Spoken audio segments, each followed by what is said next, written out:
up to 60 miles per hour. That's enough to cause power outages, and it's not good if you're driving high-profile vehicles. There is also a level 3 out of 5 risk for severe weather from 10 a.m. to noon, specifically for the immediate Nashville area.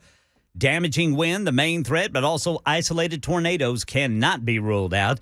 Right now, this line of showers and thunderstorms that we're worried about is hitting Memphis, and it's just to the west of Jackson. This thing is parallel to I-40 right now, but it goes all the way up into Louisville. All right, so listen to what happened about 90 miles east of Dallas last night. Somebody said, "Man, that train sounds loud." And I said, "There ain't no train. The noise comes from there." We looked up, and there it was, coming straight through the daggone woods. That's Ray Wodarski in the small town of Picton, about 90 miles east of Dallas. And fortunately, he says, no one he knows was hurt. Right now in Tennessee, the Black Caucus in the General Assembly is calling for the resignation of Sparta Republican State Rep Paul Sherrill for Sherrill's comment in a House Criminal Justice Committee on Tuesday, where he suggested amending his death by firing squad bill to include hanging. Sherrill publicly apologized yesterday. My intentions was to express my support of families who often wait decades for justice. I sincerely apologize to anyone who may I have hurt or offended. Thank you. Well, Democrat caucus member Joe Towns of Memphis and others are not satisfied. Are you crazy? You have to be out of your mind talking about hanging somebody. That leads back to that old stuff, that old crap. Well, the Black Caucus calling on Speaker of the House Cameron Sexton to, at a minimum, strip Sherrill of his committees. Others want him to resign. Tennessee joins 7 other states that have banned gender-affirming care that helps a minor child identify with or live as something other than their biological sex. Alabama, Arkansas, Arizona, Florida, South Dakota, Utah, and Mississippi have similar laws, and the ACLU says it will sue to stop it. The other bill in Tennessee aimed at protecting children from seeing any public drag show that is in any way sexual in nature. Market Numbers Report brought to you by Beacon Capital Management. Online at beaconcm.com. Here's Jim Ryan. Optimistic investors boosted stocks on Thursday following comments by the Atlanta Fed president. He said he still supports hiking interest rates in quarter-point steps. All of the major indexes advanced. The Dow Jones Industrials rose 341 points to close just above 33,000. The S&P and the NASDAQ composite both gained 0.75%. Talk of rising interest rates is exactly what house hunters did not want to hear. The average 30-year mortgage rate hit a 3-month high this week, 6.65% compared to 3.7% a year ago. A 15-year loan rose to 5.8%. That's nearly double what it was the same time in 2022. First, it was Bed Bath & Beyond. Now Nordstrom has announced that it's pulling out of Canada. The high-end retailer says it'll close its 13 Canadian Nordstrom stores and lay off about 2,500 workers by June. All right, futures ahead of the opening bell on Wall Street are up. Dow futures up more than 1%, 393. S&P up 41. NASDAQ up 147. That's the latest news. Traffic and weather next. I'm Ken Weaver, WTN News.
Nashville's Morning News with Dan Mandis. And go, my fellow Americans. We talk news. Super Talk 99.7 WTN. 6:08 on Nashville's Morning News on Super Talk 99.7 WTN. Dan Mandis here for a Friday, along with Johnny B and Ken Weaver. Ken, this weather. Yes, sir. I mean, I went to bed last night, yesterday afternoon, about 5:30. And boy, when I woke up this morning, the forecast had gotten even worse. And it looks like now, just listening to the forecast, really between it's 10 and noon when the real, I guess you would call it, the brunt of the current storm will actually have the most impact, perhaps. But we're going to have troubles all day. Yeah, because we got a double whammy. When it's not storming, we're going to have wind gusts up to 60 miles per hour. They'll be sustained 30 to 35 miles per hour, which is enough to cause you some difficulty on the roads. But you get those 60 mile per hour gusts. That's really difficult for driving those high profile vehicles. That's why a lot of schools are canceled today, is because of buses. In fact, that's why they closed Rutherford County schools today, because the director of schools, sent out that message to parents saying, we don't want to risk that with these buses being high profile. Yep. But also the power outages. There will be power outages because of this wind, especially where lines are near trees. So that's one thing, and that's in effect right now. Mm-hmm. It's going to last till 6 o'clock this evening. This high wind warning is what it is. But the severe weather, the risk for this is going to be a level 3 out of 5 risk for severe weather for basically everybody east of 65. Everybody else is a level 2 out of 5 risk for severe weather. Okay. In this, there is a level 2 out of 5 risk for isolated tornadoes.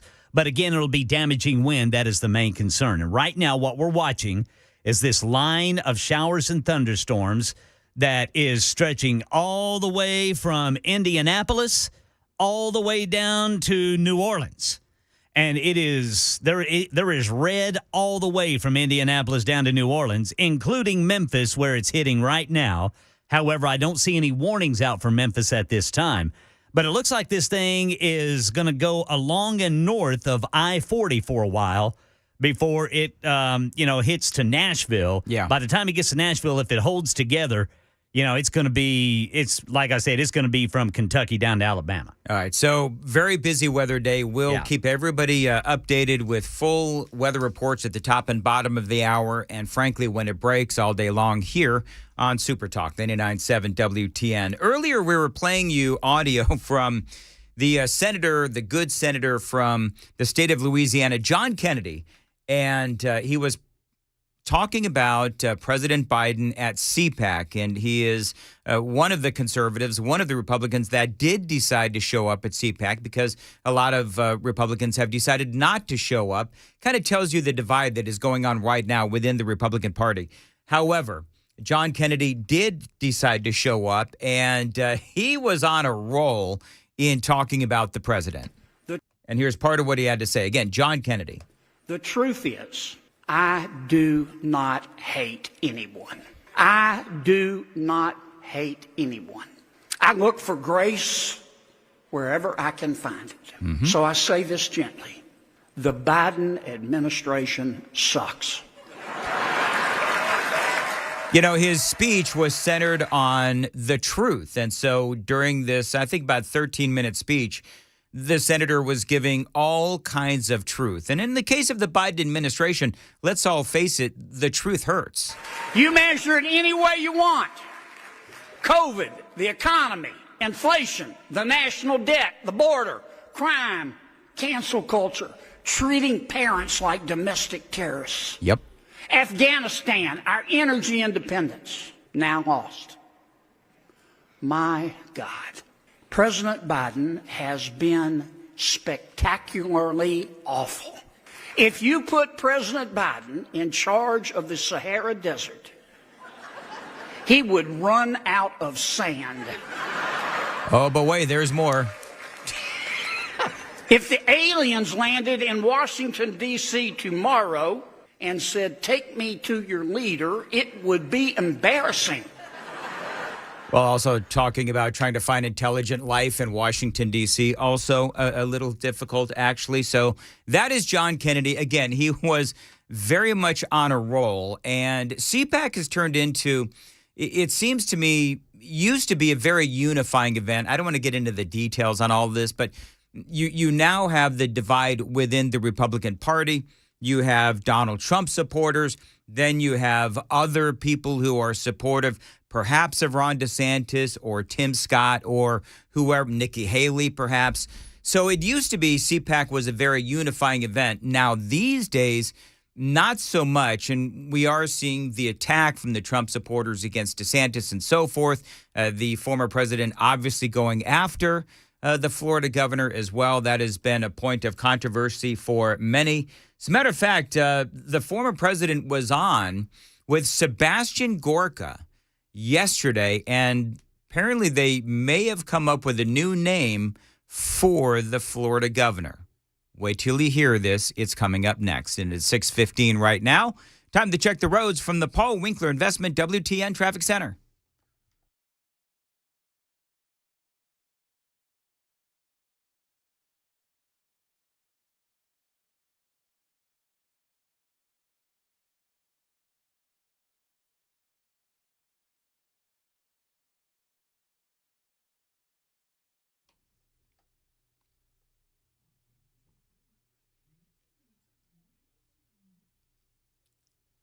Thank you, Jay. 6:15, Nashville's morning news. Occasional thunderstorms and a high wind warning until 6 o'clock tonight. High of 68, right now 63 degrees at Super Talk 99.7 WTN. So Ron DeSantis, of course, a big divide going on within the Republican Party right now. Are you for DeSantis, who hasn't even announced that he's running yet, or Donald Trump? So the former president was on with Sebastian Gorka yesterday, and they came up with a new name for the Florida governor. You know, they had Ron DeSanctimonious. You had, was it Meatball Ron or something about meatballs? Anyway, here's the latest now from Sebastian Gorka and Donald Trump. And this is the... here we go. Somebody else has come up with another nickname. What is the nickname you have for us, Jeff? It's got to be Ron D'Establishment. Oh, Mr. God. President, Ron D'Establishment. What do you think of that? That's not bad. I've heard worse. Yeah. Clearly, the president thinks that is terrible. It's got to be Ron D'Establishment. Ron D'Establishment. Boy, that took some thought. It's got to be Ron D'Establishment. No, it doesn't got to be anything. No. Certainly not Ron D'Establishment. Play Trump's response again. Yes. All right, so clearly you could tell that Trump thinks this is dumb as, a box of rocks. Underwhelmed. That's not bad. I've heard worse. His voice is lilting higher. That sounds like somebody's boss trying to make them feel better. Yeah. That was a good try. Yeah, you know what? You got an A for effort, but you know what? I've heard worse. That's not bad. I've heard worse. They came out with lots of different names. Meatball, I didn't like that one too much, but they came out with a lot of different names, and that's not bad. I've heard of worse. It's got to be Ron D'Establishment. No. Who does this? Just stop it already. Oh, man. Dude, I'm telling you, if DeSantis gets in, that primary is going to be something else. Yes. Well, you know what? There's a couple of stories out there. And listen, I know every time I start talking about the polls, everybody wants to, talk about how the polls don't mean anything, which is why I don't spend a lot of time on them. However, in the news today from the Los Angeles Daily News, California Republicans give a boost to Florida Governor Ron DeSantis and his presidential prospects. And they're talking about a new poll amongst California Republicans and how they favor the Florida Governor Ron DeSantis over Donald Trump in the 2024 GOP primary. The Berkeley Institute of Governmental Studies survey found that in an open field, California Republicans favored DeSantis over Trump by 8 points. And in a head-to-head matchup, the Sunshine State governor prevails by a whopping 17 points. DeSantis' overall approval rating is also higher, with 79% of GOP voters giving him high marks compared to 69% for the former president. So you have a lot of people now who are saying, well, that really doesn't mean anything. It's so early. And I'm going to be the guy to tell you, this doesn't mean diddly. It doesn't. Do I like Ron DeSantis? Obviously, you folks know that I do. Do I like Donald Trump? I like Donald Trump as well. Right now, though, it's like we have these two new polls that are showing that DeSantis is looking good. Pennsylvania Republican voters. This is out of the state of Pennsylvania. Early 2024 poll shows DeSantis leading Trump among Pennsylvania Republican voters. So I told you about California. Now this is Pennsylvania. A small sampling of Pennsylvania Republican voters shows Florida Governor Ron DeSantis leading former President Donald Trump in a field of possible GOP 2024 presidential candidates. According to the poll conducted by Harrisburg-based Susquehanna Polling and Research, DeSantis received 37% of Republican support, while Trump received 32%. And this does not bode well for the former president. However, it goes without saying that Donald Trump has a lot of challenges going forward, but it also goes without saying that DeSantis, he hasn't even announced that he's running yet. And once he is or does announce that he is going to run, then he'll get a lot more media coverage and perhaps a lot closer of a look from the mainstream media. He will try to tear him down even more than they already are. But at some point, DeSantis is obviously going to have to take on Donald Trump. I mean, with these kinds of stories in the news where they're talking about, new names for DeSantis. It's got to be Ron Establishment. I think that it's going to take a lot more than stupid names to take down Ron DeSantis, because I think that, we have all seen what Donald Trump can do. And the former president, as everyone knows who is listening to my voice right now, he did tremendous things for this country. DeSantis is doing tremendous things for the state of Florida. So this is going to be, no doubt, a very entertaining primary indeed.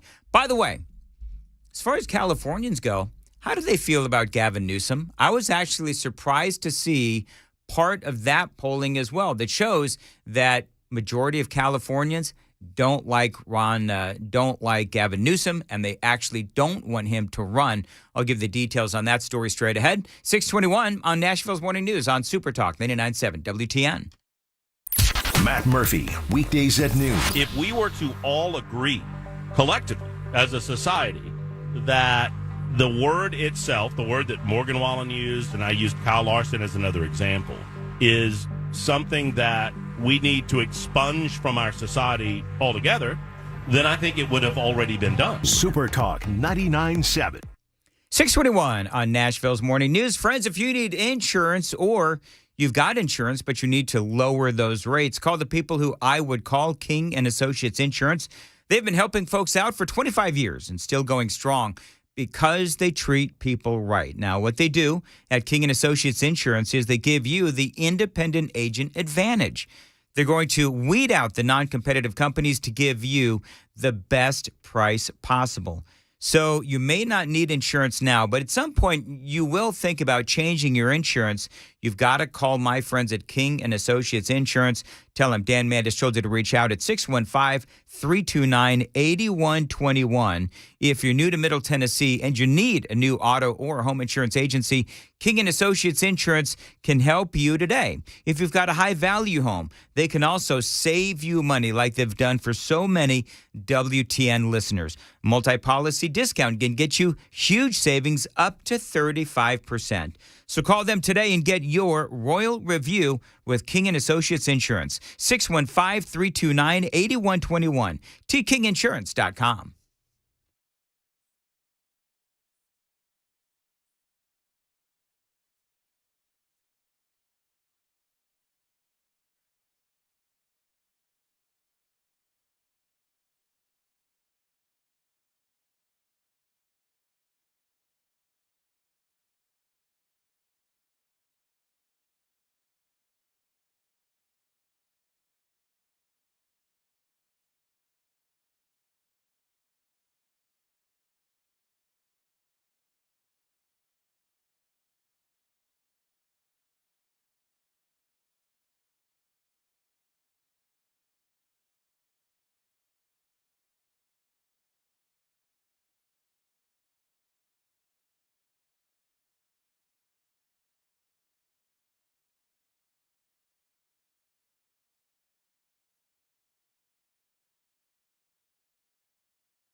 All right, we're going to break down that high wind warning and the severe weather threat today. Also, you're going to hear from some folks east of Dallas in Texas where a tornado hit overnight, part of this same storm system right now heading our way.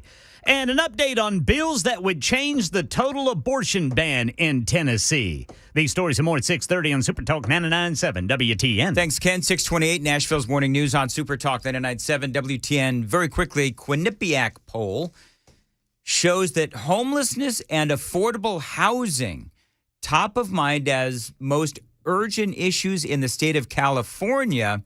Now they're seeing in this California poll, 7 in 10 voters do not want to see Governor Gavin Newsom run for president in 2024.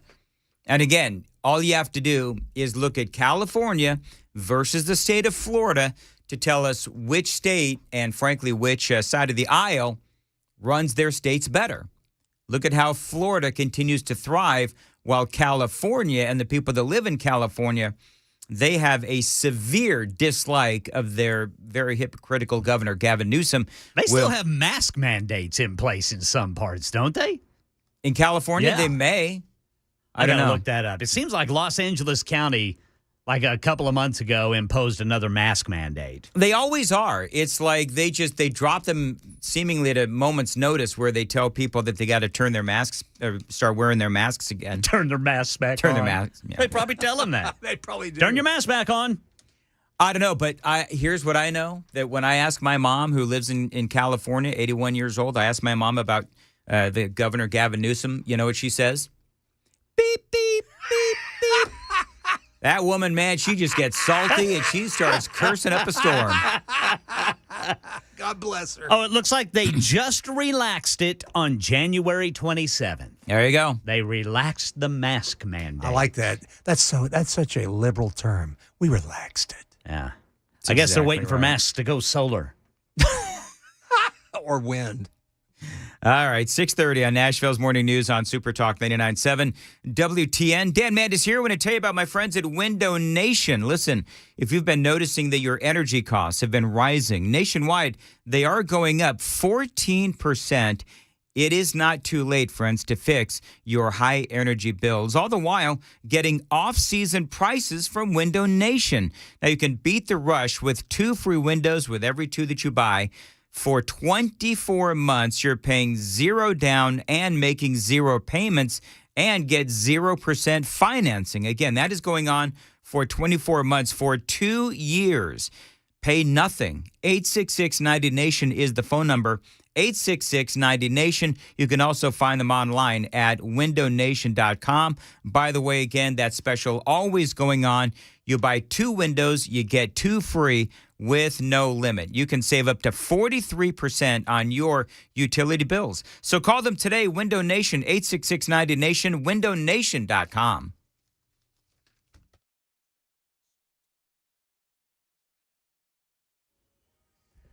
I'm Ken Weaver with your top stories, and this is just now coming from the National Weather Service. It says that pretty much the western half of Middle Tennessee is now under a tornado watch until 1 o'clock. And this is happening as we're tracking that line of showers and thunderstorms that has just now gotten to Memphis, but slowly creeping this way. Looks like initially it's going to be along and north of I-40, but the closer it gets, it's going to stretch all the way from Alabama up to Kentucky. So everybody in Middle Tennessee under a severe weather risk, including a tornado watch now for the western half of Middle Tennessee until 1 o'clock. In addition to the severe weather risk, we've got that high wind warning in effect until 6 o'clock tonight. 30 to 35 mile per hour sustained winds, but it's the gusts up to 60 miles per hour that are going to cause power outages and make it difficult driving. Shirley Carden says she had just returned home with her grandchildren when a tornado hit her town about 90 miles east of Dallas yesterday evening. We heard the roaring, and sure enough, here come the tornado. And I was hanging on to the car, and the garage went flipping over. Carden says, fortunately, they were not hurt. By the way, that storm system that hit Dallas, producing that tornado, that's the same one we're tracking right now in western Tennessee. Right now in Tennessee, bills that would change the total abortion ban are getting attention in the General Assembly. But News Channel 5 says providing a legal exception for abortions is being met with pushback by the pro-life lobby. Leaders in the House and Senate now say it's about a 50-50 chance they're going to pass this session. News Channel 5 says that original bill has been set aside for at least 2 weeks. It would allow for abortions if the life of the mother or child was in jeopardy and doctors to perform the procedure in good faith if they felt like it was needed. That's the latest news. Traffic and weather next. I'm Ken Weaver, WTN News. Thank you, Ken. 6:33, Nashville's Morning News on Super Talk 99.7 WTN. The Wellness Institute of Nashville, they want to heal your chronic back and neck pain, and they want to do it at half the cost. Half off all non-surgical spinal decompression treatments when you call them and mention my name, Dan Mandis, 615-246-5009. You know, they healed my chronic back and neck pain. They can do the same thing for you. Those spinal decompression treatments are the key to relieving your chronic back and neck pain. So call them today. Your first consultation is $23, and then your customized healing recovery plan is going to be discounted by 50% when you mention my name. 50% off. 615-246-5009. Call them today. Again, tell them Dan Mandis told you to reach out. 615-246-5009. The website, painisbad.com.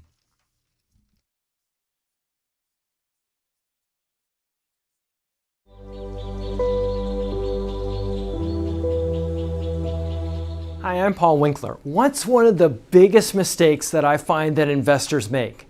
Well, it's typically buying based on past performance.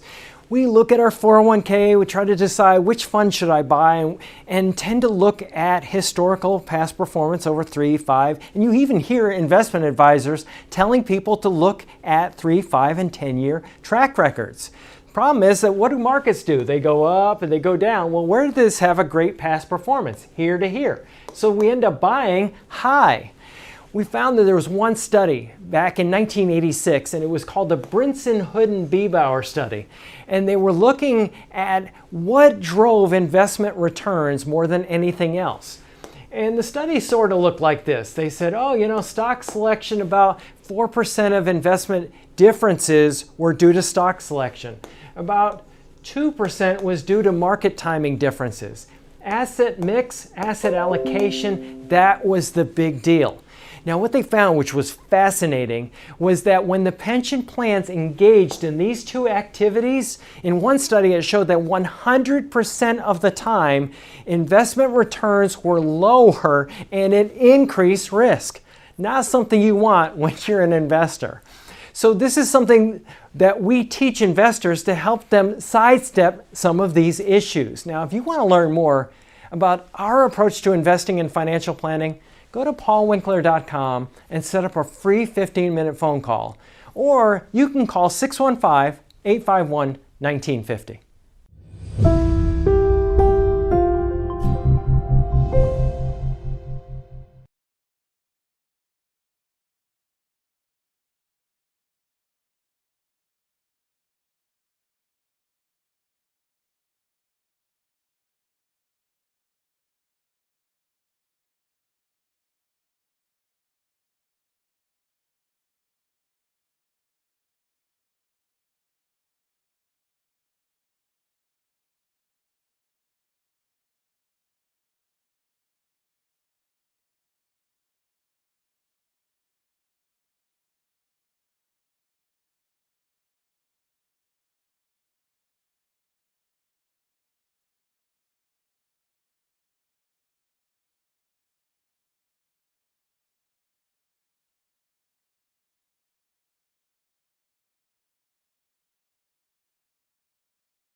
6:38, Nashville's morning news on Super Talk 99.7 WTN. By the way, the Super Text line is open, 615-737-9986. If you want to drop us a note, Super Talk TV is up as well. For some reason, I look green today. I don't know what it is. Did you eat some bad fish? Been eating fish all week. Something about the lighting in here must have changed. He brought up Star Wars. That's what it is. Yes. So suddenly I look green. I don't know why. Maybe it's the new mustache. But anyway, you can find us on YouTube and me in all of my green glory. YouTube, Twitch, Facebook Live, Twitter, also the website, 997WTN.com. Of course, it has been, what's the right way to put this? We've all known this moment was coming. I'm not going to spend a lot of time on this because it was covered yesterday quite a bit. Tennessee Governor Bill Lee signing that law now banning all transgender treatment for children and public drag shows as well. Of course, this comes on the heels of the governor being found to have way back in, was it 1977, I think, wear that dress for that high school prank, which was so incredibly dumb for people to make a big deal out of that. But now this is good news for the conservative side. The new legislation, which was fast-tracked by the Republican majority in the state, takes full effect this summer. The move means there is a total ban on all gender-affirming health care for kids, as in under 18, in the state of Tennessee. That includes, by the way, puberty blockers and hormone treatments, which, quite frankly, as everyone knows, if you've listened to this show, as I've covered this, I am all for banning all that stuff until past the age of 18. And this is a very big deal. Of course, knives are out for Governor Lee. Knives are out for the state of Tennessee because they're saying, oh, it's anti-LGBTQ and all that other stuff, which clearly it is not. It is a legislation to protect kids, and that is the bottom line. So we'll continue to cover that. It's well-worn territory on this show and others. There's really, as far as I go, there's not really much more for me to say on this. I've been talking about it for quite some time. I will say, good on you for the governor for doing that. I saw this, and this is cool. Ken, John, if you guys want to chime in on this, I've actually got some good news. All right, let's hear it, Brother Dan. Now, the reason why this piqued my curiosity is because I actually shop at the Hermitage Kroger. Oh, well. And a woman apparently was shopping at the Hermitage Kroger, and she has posted now on the Hip Hermitage Group. Hip Hermitage Group. That she was shopping there on the Kroger off Old Hickory Boulevard. And right there in the Lunchables section, she found an envelope. And an envelope had a Kroger gift card for $10. Well, I'll be. Along with a note that read, "Today we are celebrating the life of my sister-in-law." Doggone it. Oh, man. That's nice. Wow. She used to work at Kroger. Everywhere she went, she brought joy. We hope this gift card puts a smile on your face. That's really cool, man. That's a way to honor a loved one. Boy, yes, I got to tell you. That's cool. That is a great way to celebrate one's life. Absolutely. Yes, it is. And I'll tell you what, that's something that, you see random acts of kindness like this, and you wish you saw more of this. And I know that these are the kinds of things that don't always necessarily make it into the headlines, but I love to see things like that, and more people should. And maybe, maybe I'll start doing it too more often, because I got to tell you that, it's one thing to talk about doing good deeds and that kind of a thing. But when somebody actually does this and just randomly helps out a stranger and not wanting any kind of credit or, glory is, hey, look how great I am, just quietly doing that, I think that's great. I do too. I wish more would do it. That's I think right. on your way home, you should stop by and make sure that there's not another card laying around somewhere. Yeah. I'll go over there and start searching out the Lunchables aisle. You're in an aisle. By the way, stuff. Yeah, you're looking. By the way, you're looking up underneath heads of lettuce. Hey, man, where's my gift card? Come on. He's picking up the kale. Well, I hate to admit it, but when I lived, if somebody wants to leave a gift card in the kale section of the Kroger at Old Hickory, I'll go ahead and start looking for it. Well, I used to love living in Bellevue because the Walgreens over there, I always found money in the parking lot. I always did. I mean, there'd always be a 20 just laying in the parking lot. Wow, okay. That's kind of cool. Gee, thanks. Mm-hmm. Man, I wish that happened at my Kroger in Publix. I tell you what, though, I got some nice folks at my Kroger, too. Yeah. I got to say. Oh, and we got a great Publix. In fact, Ken lives. Yes, that one, too, man. They are the nicest people over there in Publix in Murfreesboro. It's good people. I enjoy seeing them. I do, too. All right, so I have a peculiar relationship with the guy that makes the sushi at the Publix in. It's peculiar. In Dan, in Mount Juliet. Okay, let's hear it. So he's Asian, all right? He's a sushi guy, and Okay. he cooks the sushi. Whatever, he puts the sushi together. Well, you don't cook sushi. I know. man. That's what I'm saying. He assembles the sushi. He assembles it. Yes. Sushi. No Pepsi. So he always knows when I come in. I come in not to give out my shopping habits, but I always go on Sunday. So he always knows to look for me, and the sushi's never done when I'm there. But he sees me, and he knows exactly the kind of sushi that I want. So he and I will sort of head nod at each other. Yeah. Because he knows what I'm looking for. Right. And he says, you wait right here, and I'll put it together for you, the imitation crab. That's cool. And he'll put it together for me. Nicest, and he and I, it's not like we talk about world affairs or anything. Yeah. I want to know where my sushi is. But they're very nice at the Publix there in Mount Juliet. The thing that is actually kind of funny is that I actually feel guilty when I don't buy sushi. And he sees me, and I don't want him to see me if I'm not buying sushi. Yeah. So I don't want to hurt his feelings with thinking that I'm over his sushi. Or you're cheating on him. Or that I'm cheating on him with, like, the sushi from Kroger. So as opposed to Publix. You nod when you want it, then you shake your head when you don't. No, I try to avoid his. I try to avoid his try to avoid that side of the store. Yeah, honey, I'm going to go down this aisle. I don't want him to see that I'm here and not buying his sushi.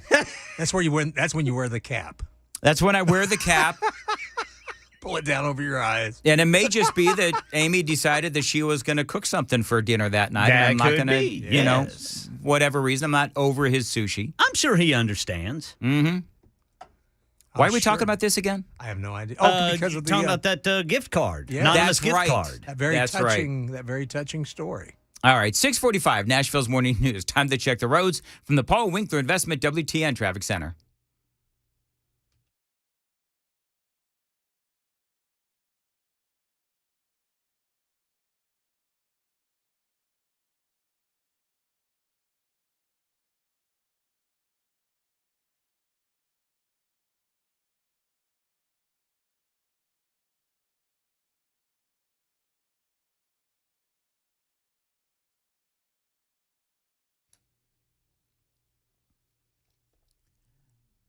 Thank you very much. 646 on Nashville's Morning News on Super Talk 99.7 at WTN. You think people could tell on the Super Talk TV that good news story about the Kroger in Hermitage darn near made me cry? Dan, what? We don't need TV for that. People like start noticing that I'm wiping my eyes and everything like that. Yeah. Get a little misty-eyed there, Brother Dan. Kind of like the kale there in the produce aisle. That's exactly right. If you don't get touched to that extent, there's something you're not human. Right. That's exactly Come right. on. You got a good heart, Brother Dan Yeah, Mandis. you do. You got a great heart. You got a great soul. You're a good man. Wow. And I like sushi. And kale. And kale. And Amy. By the And way, Amy. this was we're talking about the new name for Ron DeSantis. Oh yeah. And Johnny needs some audio here if I could. Somebody else has come up with another nickname. What is the nickname you have for us, Jeff? It's got to be Ron D'Establishment. Ron D'Establishment. So one of the super texters said, how about Ron DePresident? Hey! Touche! Wonder what Trump thinks about that. I didn't like that one. Not so good. Not so good. Not so. Yeah. Trump president, much better. Much better. That's not bad. I've heard worse. Yeah. There you go. Anyway. Oh. By the way, DeSantis in the news. I don't think I actually like this story. People know that I like Ron DeSantis. But he's doing something that I'm actually, well, he's not doing it right now. It's the Florida State Legislature. What they're proposing is that if you are a blogger and you blog about DeSantis or any elected officials there in Florida or what have you, you have to register. You have to register with the state if you're a blogger and you're going to be writing or blogging about elected officials and you receive compensation. Now, I would say that seems rather bizarre. Some might even say that it's chilling because the question is, okay, so is what the Florida State Legislature trying to do is they're trying to set up a situation where it's sort of like Stalin-esque, where you're not allowed to comment on or say anything negative about DeSantis or the lawmakers there in the state of Florida. Now, the bill was introduced by Republican Florida State Senator Jason Brodeur, and it would effectively force, and this is from the Daily Mail, the bill would effectively force independent journalists to go through a similar process as paid lobbyists who are retained by corporations and other entities with the specific purpose of influencing lawmaking. Brodeur said by Florida Politics, telling Florida Politics that online bloggers are effectively professional electioneers. I don't know if that's true. You guys think that's true? Like your average blogger, you know, they're going to have a spin or, you know, left versus right, I suppose, or you could just be like an independent journalist. But if you're going after or investigating a politician or you have an opinion about something, having to register with the state, to me, just feels a little weird. It feels a little oppressive. It feels a little intimidating. And this is something that Republicans are looking to do in the state of Florida. So I don't know. I read don't this know story. if I like that. Yeah, I don't like it. Yeah, they say for blog posts that concern an elected member of the legislature or an officer of the executive branch, monthly reports must disclose the amount of compensation received for the coverage, rounded to the nearest $10 value. If compensation is paid for a series of posts or for a specific amount of time, the blogger would be required to disclose the total amount to be received upon publication of that first post in said series or time frame. And by the way, if you don't, then you're going to be fined big time.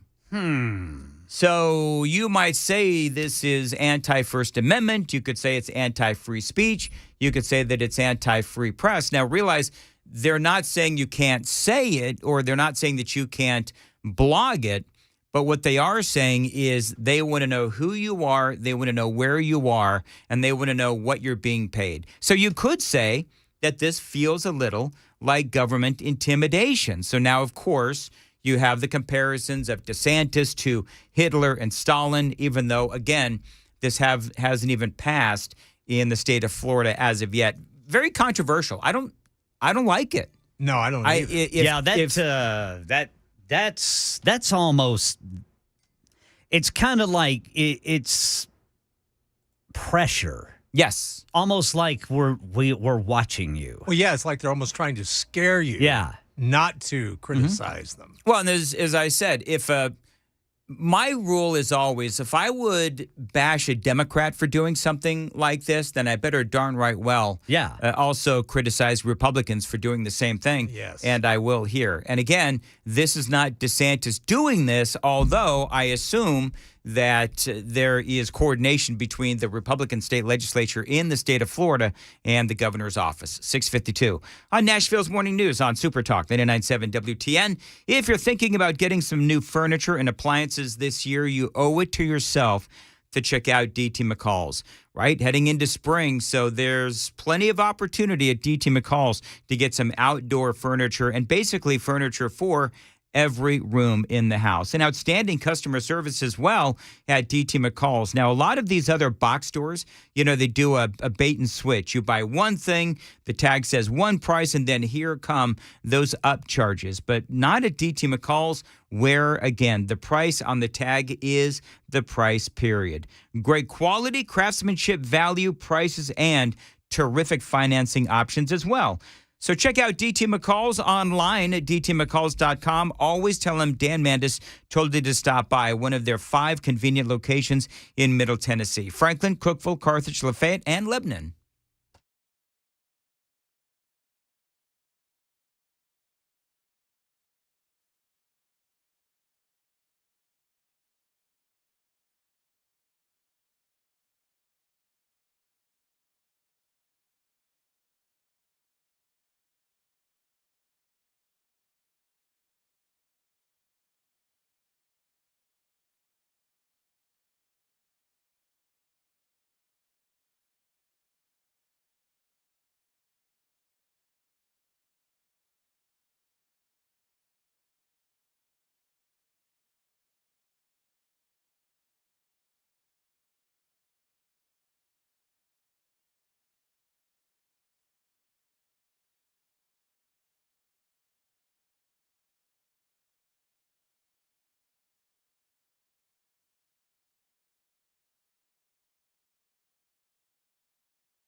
All right, we're going to break down all the severe weather threats we are under right now, including that tornado watch until 1 o'clock for the western half of Middle Tennessee, including Nashville and some other notable towns. And, of course, the top stories coming up at 7 on Super Talk 99.7 WTN. Thanks, Ken. 6:57, Nashville's Morning News on Super Talk 99.7 WTN. As Ken just said, tornado watch remains in effect for Middle Tennessee. We've got all the latest. Also, the president coming under fire for chuckling at the death of those two men because of fentanyl. Remember that big story we told you about yesterday?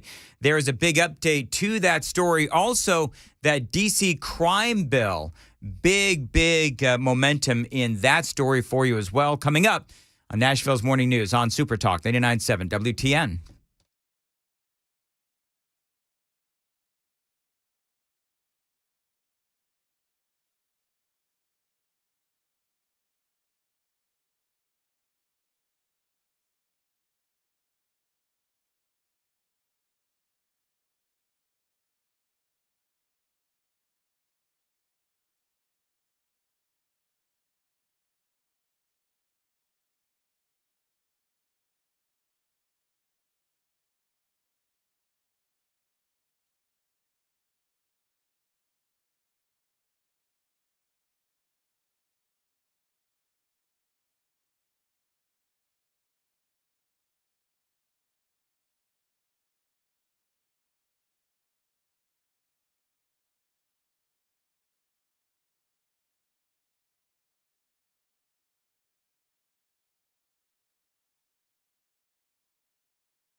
Seven o'clock on the dot. I'm Ken Weaver with your top stories on this Friday morning. We got a tornado watch until 1 o'clock for the western half of Middle Tennessee, and that does include Nashville, Hendersonville, Murfreesboro, Mount Juliet, Lebanon, and Shelbyville. We're under severe weather threats today, starting with this high wind advisory from 6 a.m. to 6 p.m. tonight, talking about sustained winds of 30 to 35 miles per hour, but gusts up to 60 miles per hour. That is not good for power lines, and it's not good for driving either, especially those high-profile vehicles. There's also a level 3 out of 5 risk for severe weather from 10 a.m. to noon for the immediate Nashville metro area. Damaging wind, the main threat, but also isolated tornadoes, which is why we're under that tornado watch until 1 o'clock. Got the full forecast and traffic in 5 minutes. Right now in Texas, there's damaged homes from tornadoes, part of this same system moving our way from West Tennessee. Shirley Carden says she just got her grandchildren home from school in Picton, about 90 miles east of Dallas, says the garage and roof were pulled from their foundation. Of course, my grandbabies were crying. They were 4 and 5. Carden says fortunately no one was hurt. Right now in Tennessee, the Black Caucus in the General Assembly is calling for the resignation of Sparta Republican State Rep Paul Sherrill for his comment in a House Criminal Justice Committee on Tuesday where he suggested amending his death by firing squad bill to include hanging. Well, Sherrill publicly apologized yesterday. My intentions was to express my support of families who often wait decades for justice. I sincerely apologize to anyone who may I have hurt or offended. Thank you. Democratic caucus member Joe Towns of Memphis and others not satisfied. Are you crazy? You have to be out of your mind talking about hanging somebody. That leads back to that old stuff, that old crap. The Black Caucus calling on Speaker of the House Cameron Sexton to, at a minimum, strip Sherrill of his committees. Some members in the caucus went even further, calling for his resignation. Tennessee joins 7 other states that have banned gender-affirming care that helps a minor child identify with or live as something other than their biological sex. Alabama, Arkansas, Arizona, Florida, South Dakota, Utah, and Mississippi have similar laws, and the ACLU says they're going to sue to stop it. The other bill in Tennessee aimed at protecting children from seeing any public drag show that is in any way sexual in nature. And sentencing scheduled for later today now that once prominent South Carolina attorney Alex Murdaugh was found guilty of murdering his wife and son. Eva Pilgrim says the jury took less than 3 hours of deliberation.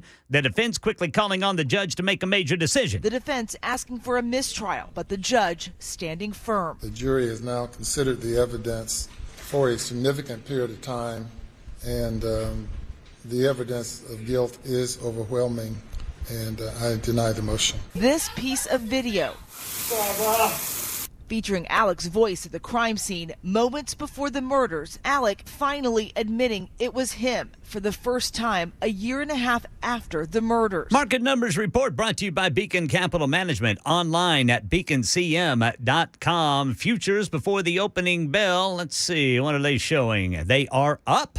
Dow futures up 383, S&P up 37, NASDAQ up 120. That's the latest news. Traffic and weather next. I'm Ken Weaver, WTN News.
Nashville's Morning News with Dan Mandis. And so, my fellow Americans, We talk news. Super Talk 99.7 WTN. 7:08 Nashville's Morning News on Super Talk 99.7 WTN.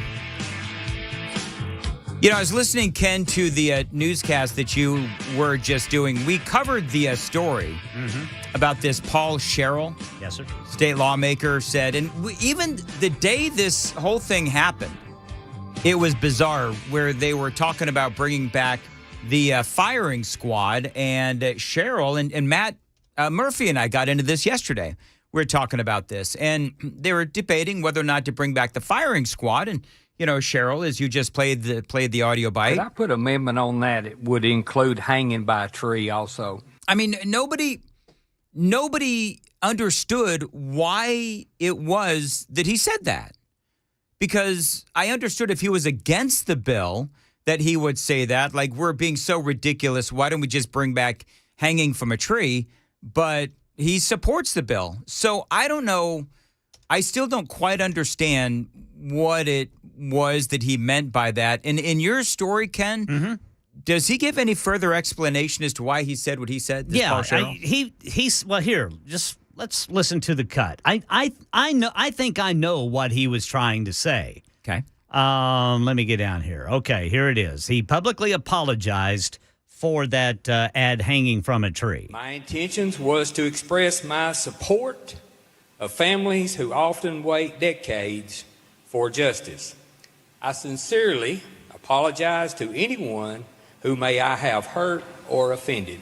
Thank you. I think he was just talking in terms of he really wants to make a perpetrator suffer.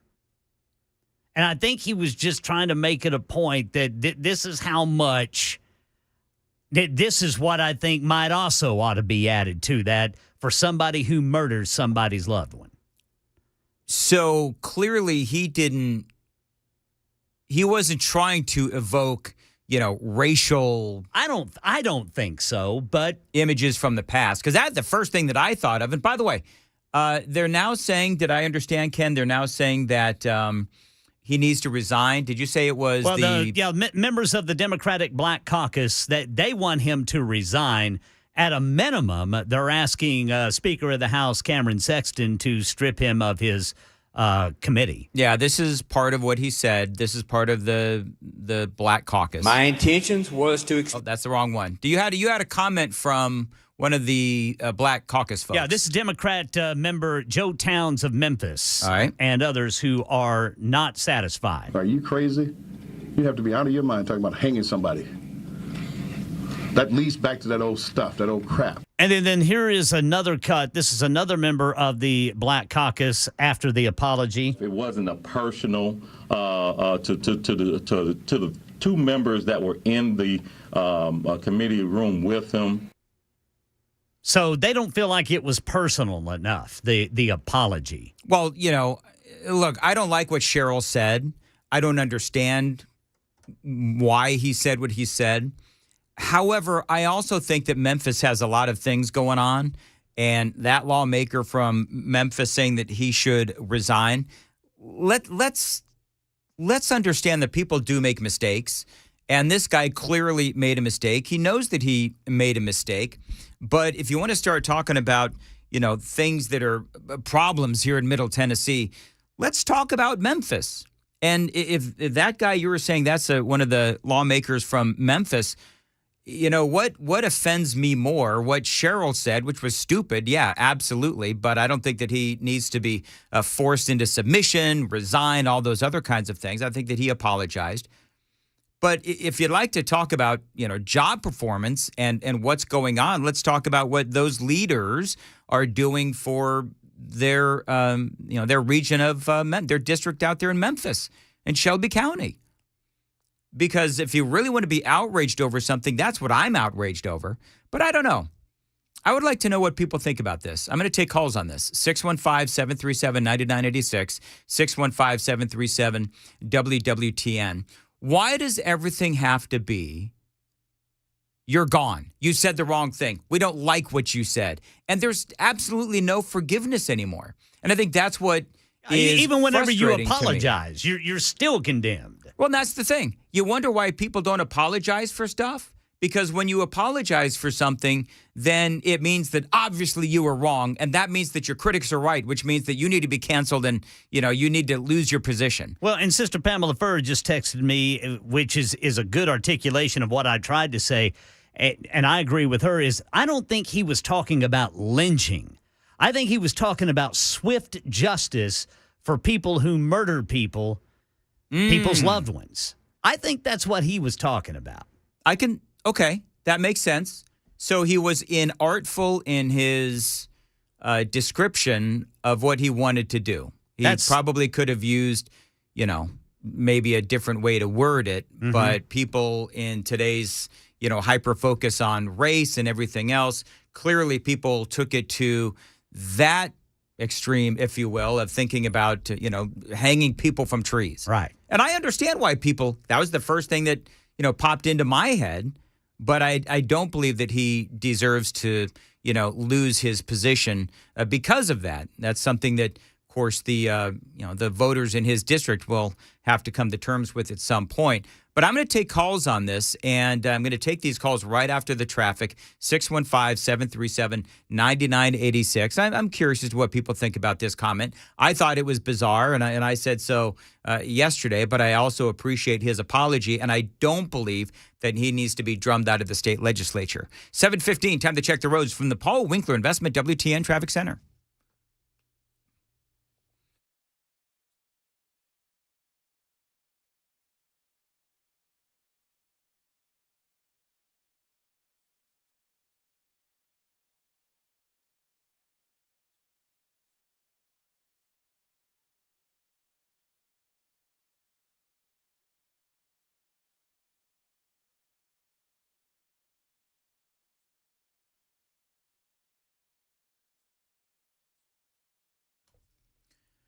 Think of Jay, 7:15, occasional thunderstorms today, high wind warning until 6, a high of 68, right now 64. Tornado watch remains in effect for Middle Tennessee. We've got our eyes on the skies here at Super Talk 99.7 WTN. Johnny needs some audio, if you would. Could I put an amendment on that? It would include hanging by a tree also. So that is, again, state lawmaker Paul Sherrill. Drawing, of course, backlash from many different people on all sides of the aisle. He did apologize. My intentions was to express my support of families who often wait decades for justice. I sincerely apologize to anyone who may I have hurt or offended. Thank you. Yeah, you know what? I get what he's saying now about swift justice. I do understand that. And that is something that they used to do back in the Wild West days, is instantaneous justice. And, oh, yeah. And so I get what he's talking about, because how often have we said, that it is really frustrating that people spend decades on death row. Then you have all these folks playing games about, we're going to pressure the chemical companies not to sell the chemicals to the states that are going to use it for the lethal injection. Nobody wants to talk about the electric chair. That's been pretty brutal over the last couple of decades as well. So I understand now clearer, better, what he meant to say. Again, he was just inartful. Let's see what Mark has to say on WTN. Hey, Mark. Hey, Dan, I love your show, but I'm going to have to disagree with you on this one, buddy. I think the wokeness that they keep putting out has got people thinking in this manner. I knew exactly what he meant. The Wild West, that's all they did was hang people. It wasn't about race. If you were a horse thief, if you stole something, if you caused problems, you killed somebody, they hung you. So my mind never went to black, but that's exactly this generation that we're living in, the times we're living in right now. Everything has to be some soapbox experience. And I think interesting, Mark, you say that, because Mark is absolutely right. I mean, that's where, and I can't speak for you two guys, but for Johnny and Ken, but that is exactly where my mind did go. I didn't think about the Wild West, where they would, when somebody was found guilty, they would take him out and hang him high. Oh, yeah. Right? I mean, I just didn't even cross my mind. Horse thievery was a immediate death penalty. Horse thievery? Yes. Okay, You Greg. steal somebody's horse and you get caught, you're dead. Greg is on the line on WTN. Go ahead, Greg. That's exactly how I feel, gentlemen. Whenever I first heard it on my drive into work this morning, it reminded me of an old scene in the saga Lonesome Dove, Tommy Lee Jones, Robert Duvall. First thing they did whenever they run across a group of one of their own members paired up with some gang guys, and the first thing they did was they took that gang and hung them from a tree, including their friend, just because it was guilt by association. See, and Greg, you're right, and I actually am glad we're doing this segment because I get now where Cheryl was going with that comment. Now, here's the question, Ken and Johnny and Greg, will the people on the Black Caucus, will they accept that explanation? Because I do believe that is a rational and reasonable explanation. Greg, thank you very much for the call. Jim is on line 3 on WTN. Hey, Jim. Well, they pretty much said what I wanted to, so I just agree with everybody. I think it's stupid what he said, but, this day and age, you can't say certain things. But, yeah, I agree with the rest of them. All right, Jim, thank you very much. Shane is on line 4 on WTN. Go ahead. Shane, go ahead. Oh, hey, so it's mind-boggling. The whole racism thing seeps into every single aspect of literally everything in our lives now, and I think that's exactly what we're seeing here. It's just one more thing to divide us versus them. I don't see anything different between somebody being hanged by a rope and somebody being lined up on a wall and shot with a firearm. I mean, I don't know where the argument is here. I think he was making a good point. I think, and Shane, I appreciate it. And yes, I think the immediate reaction to what he said would, again, harken back to those horrible images of, black people being, strung up, if you will, hung. And that's the image that it conjures up. But upon further reflection, I can, again, see what he was saying. Jim is on line 5 on WTN. Go ahead. Yeah, I can see how, black folks, the first image they would have would be of lynching. And I understand that, their sensitivity towards that. But correct me if I'm wrong, but white people were hung too. Yes. And Jim, just to be fair, it wasn't just, black folks that immediately had that reaction to what he said.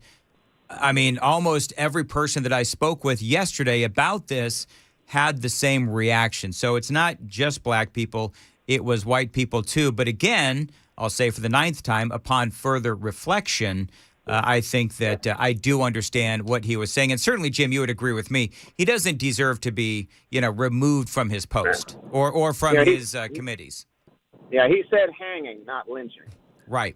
And most people refer to what happened to black folks as lynching. That was an illegal, execution of someone just by a mob versus a legal justice being applied to like a horse thief or a murderer. Now, maybe he should have said the guillotine, and he would have pissed off the French people. Thank you, Jim. Phil has the final word. And go ahead, Phil. I appreciate the call. Hey, Dan, good morning. Morning. I think, people still get hung in different parts of the world.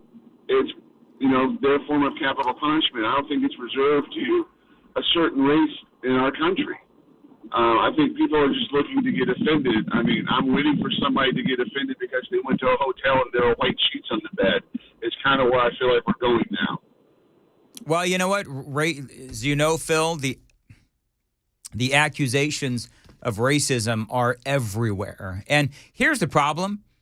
The problem is that when there's accusations of racism everywhere, most of the time there is no racism or racist intent in a lot of these things or a lot of these people that are accused of being racist. So that's also part of this dynamic here. So we'll see what happens to Paul Cheryl. At first, I didn't quite understand what he was saying. It was inartful. Now I do get it. Well, remember, it was either in the 90s or it may have been in the 80s when we were growing up. Remember the Pace Picante commercial?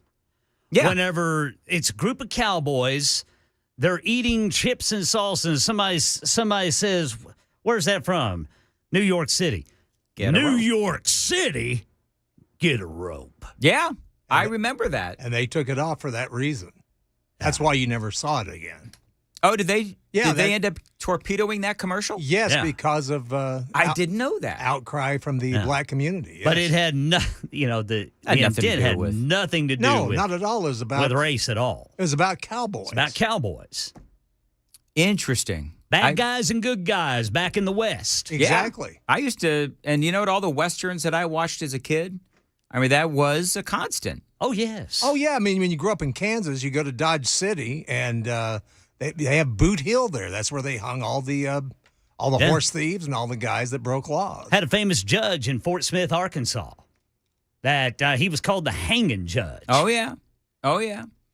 All right, well, we'll see what happens to Paul Sherrill. Keep an eye on that story for us, Ken, because I think that it is my hope that the Black Caucus understand and at the very least try to see it his way and try to be a little more understanding that he didn't mean what they're saying that he meant. It is 7:24 on WTN. The housing market is nuts right now, folks, and you need to maintain your home. And my friends at Rhino Shield can help you. Now, you do know when it comes to your house that curb appeal really is a thing, and an exterior paint job really can help your curb appeal. Get Rhino Shield of Nashville a call, and don't worry about your home's exterior paint for at least 25 years. Now, your house is going to look amazing and fresh for years, and you can save time and money in the process with Rhino Shield.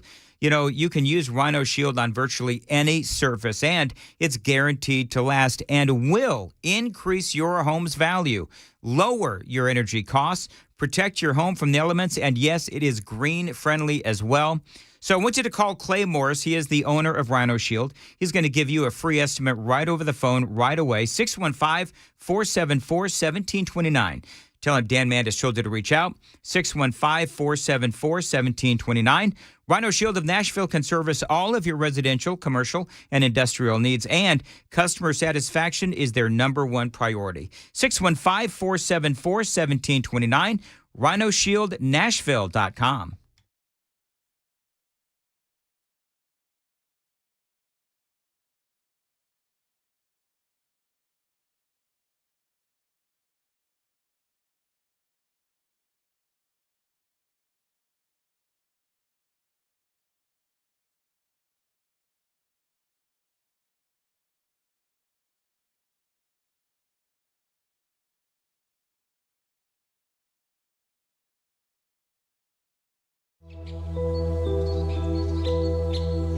Hi, I'm Paul Winkler. What's one of the biggest mistakes that I find that investors make? Well, it's typically buying based on past performance. We look at our 401k, we try to decide which fund should I buy, and tend to look at historical past performance over 3, 5, and you even hear investment advisors telling people to look at 3, 5, and 10-year track records.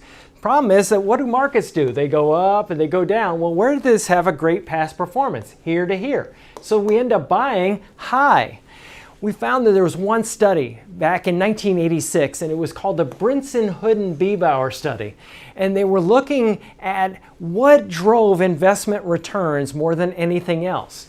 And the study sort of looked like this. They said, stock selection, about 4% of investment differences were due to stock selection. About 2% was due to market timing differences. Asset mix, asset allocation, that was the big deal. Now, what they found, which was fascinating, was that when the pension plans engaged in these two activities, in one study it showed that 100% of the time, investment returns were lower and it increased risk. Not something you want when you're an investor. So this is something that we teach investors to help them sidestep some of these issues. Now, if you want to learn more is about rising our and approach so to are investing your in financial energy planning, costs. You know, go to nationwide, those paulwinkler.com costs are up and set up a free 14%. 15-minute But phone my call. friends at Window Or Nation you can help call you out with a great deal. 615-851-1950. You know, March is considered their off season, so that means you can beat the season rush with 2 free windows for every 2 that you buy, with no limit. Now, I took advantage of one of their great deals last year with windows for my own basement studio. They look amazing, and yours will too. You also pay 0 down, 0% financing, and 0 payments for 24 months. You can increase the value of your home by $12,000 and save up to 30% on those energy bills.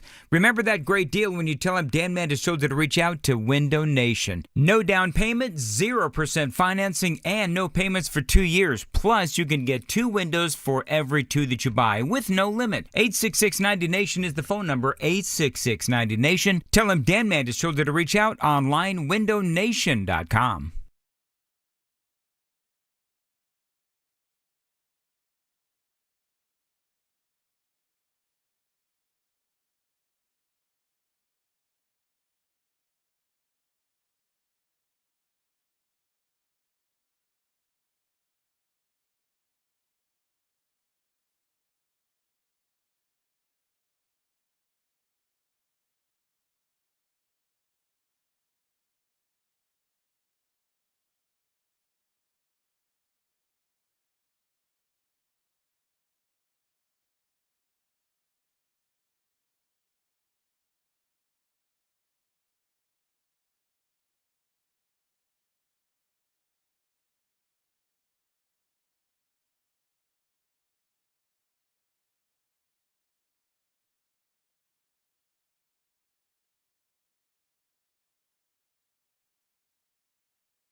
I-40 eastbound, the accident at McCrory Lane causing quite the headache there. The backup all the way to the Cheatham-Davidson County line. And still dealing with that mess on 65 southbound up near Long Hollow Pike. That one's been there a while and continuing to cause problems.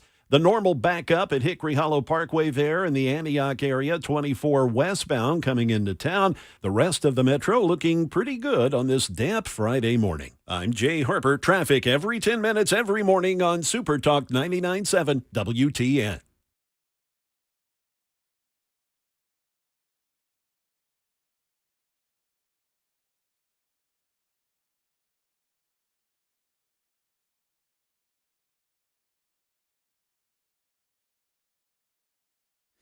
All right, we're going to break down all the weather threats we're under right now, including that tornado watch until 1 o'clock for the western half of Middle Tennessee. And the ACLU is vowing to do something now that Governor Lee and his counterparts in several other states have signed the dotted line on some bills they don't like. Details coming up on Super Talk 99.7 WTN. Thank you, Ken. Coming up next, that D.C. crime bill that Senator Hagerty and I spoke about, I think it was last week. That has now made the news in a big-time way. This story perhaps is actual proof that Joe Biden and some Democrats actually realize that soft on crime policies do not work. Details straight ahead on Nashville's Morning News on WTN. Information fueled, opinion driven. Super Talk 99.7. WTN. I'm Ken Weaver with your top stories. Got that tornado watch until 1 o'clock for the western half of Middle Tennessee. Now, that includes Nashville, Hendersonville, Murfreesboro, Mount Juliet, Lebanon, and Shelbyville. There's a level 3 out of 5 risk for severe weather, specifically in Nashville and the immediate surrounding area between 10 a.m. and noon. We're talking about damaging wind. The main threat also isolated tornadoes. And even when it doesn't storm, we're under a high wind warning until 6 o'clock tonight. We're talking about sustained winds of 30 to 35 miles per hour, but gusts up to 60 miles per hour. It means power outages are likely, and it's going to make challenging driving for folks in those high-profile vehicles. Got the full forecast and traffic here in 5 minutes. This line of storms is going to bring us this chance for tornadoes. We're tracking it right now in Memphis and other parts of West Tennessee. Well, it started near Dallas, Texas last night. Somebody said, man, that train sounds loud. And I said, there ain't no train. The noise comes from there. We looked up, and there it was coming straight through the daggone woods. That's Ray Wodarski in the small town of Picton, about 90 miles east of Dallas. Fortunately, no reports of injuries, but lots of damage. Right now in Tennessee and several other states, the ACLU says it's going to block the bills that have banned gender-affirming care that helps a minor child identify with or live as something other than their biological sex. Alabama, Arkansas, Arizona, Florida, South Dakota, Utah, and Mississippi have similar laws. Here in Tennessee, Governor Bill Lee signed another bill. This one bans public drag shows that are in any way sexual in nature. That's the latest news. Traffic and weather next. I'm Ken Weaver, WTN News.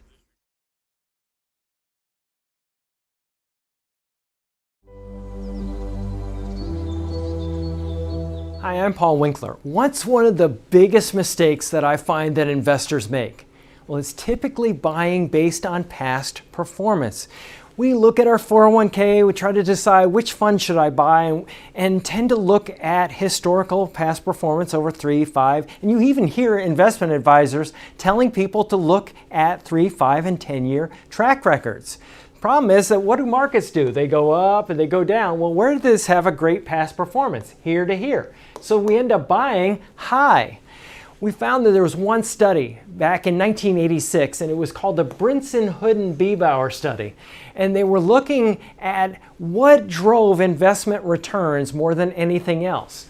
And the study sort of looked like this. They said, stock selection, about 4% of investment differences were due to stock selection. About 2% was due to market timing differences. Asset mix, asset allocation, that was the big deal.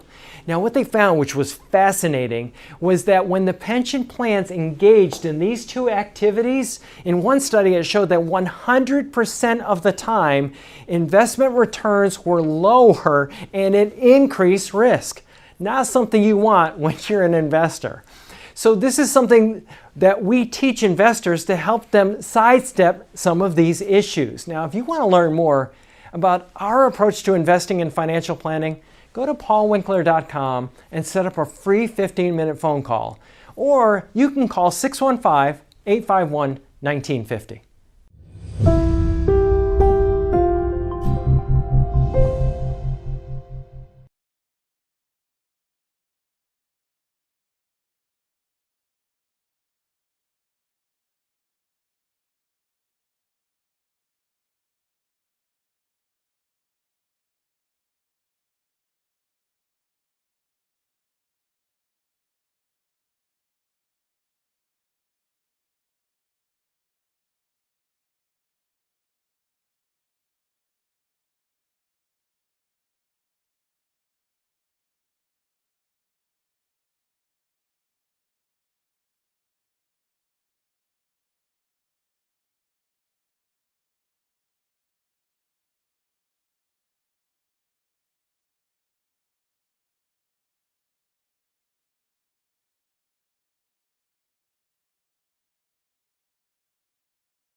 7:39, Nashville's morning news on Super Talk 99.7 WTN. Tornado watch remains in effect for Middle Tennessee. We've got a lot going on weather-wise. Your next full weather update at the top of the hour or when it breaks. It is now 7:40. The D.C. crime bill.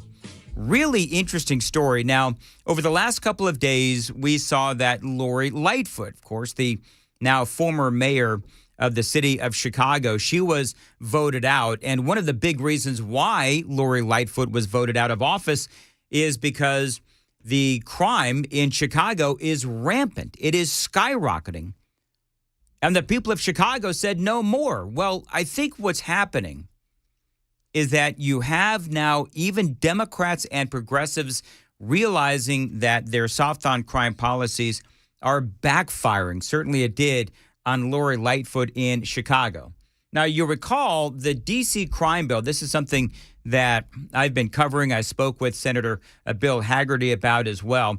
The D.C. crime bill, it's basically a crime reform bill for the nation's capital. The Washington, D.C. City Council wanted to lessen the penalties for pretty much all crime. Very controversial, obviously, and what we've seen in other, what I would call third world Democrat-run cities. Now, a couple of weeks ago, Senator Bill Hagerty and I spoke about this and about how the Democrats in Washington, D.C. wanted to do this. And my specific question for the senator is, do you feel safe walking the streets of Washington, D.C.? This is what he said. No, it is not safe here. And it's a disgrace that that's the case. Constant concern about crime. There's homeless people living on the streets. There's a terrible stench in the air. You probably smelled it, Dan. And it's not cigarette smoke. It's something else. This place just feels like a center of lawlessness. And he's right. You know, it's Washington, D.C., the center of lawlessness on perhaps a couple of different fronts. So now you had the Washington, D.C. City Council 12-1. They want this bail reform policies, soft on crime policies. Now, part of the nature of Washington, D.C. is Congress and the president, they can actually override the Washington, D.C. City Council. Now, how bad was this soft on crime bill? It was so bad that even progressive Black Lives Matter loving mayor for Washington, D.C., Muriel Bowser, even said, we cannot do this. And she vetoed it. But then the city council came back and, overrode her veto. So then it goes to Congress. It goes to the Democrats and the Democrats and the Republicans in the House and the Senate, and of course, President Biden as well. And they took up legislation basically saying, no, we, as in, the lawmakers who have to live here a few days a week, we don't believe these soft on crime policies are smart for the nation's capital. And so they come up with this bill that would basically override the city council's bill and override the city council's soft on crime policy. Now, when they did that, the Democrats were thinking that President Biden would go ahead and override the veto, and he didn't. President Biden actually said, and this happened yesterday, President Biden came out and he said, you know what? No, I don't want this soft on crime bill to take effect in Washington, D.C. You had all of these Democrats in Congress who had voted along with the city council for Washington, D.C., saying that, yeah, they actually were in favor of the soft on crime policies. Biden came along and said, no, I don't want this to happen, because Biden, like many others, understand that these soft on crime policies simply do not work. And we're now starting to see the political ramifications of all of that. But you have these Democrats who are really angry with Joe Biden because earlier the Biden White House made it seem like they were going to go along with the city council for Washington, D.C.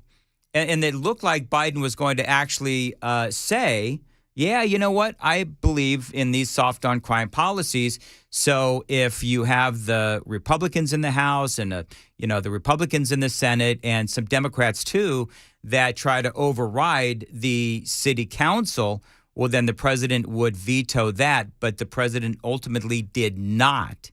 And so effectively what now Biden did is he threw a lot of these Democrats right under the bus. And now this is going to be politicized big time. And the Democrats are reacting big time to what President Biden did. Details straight ahead. 7:45, time to check the roads from the Paul Winkler Investment WTN Traffic Center.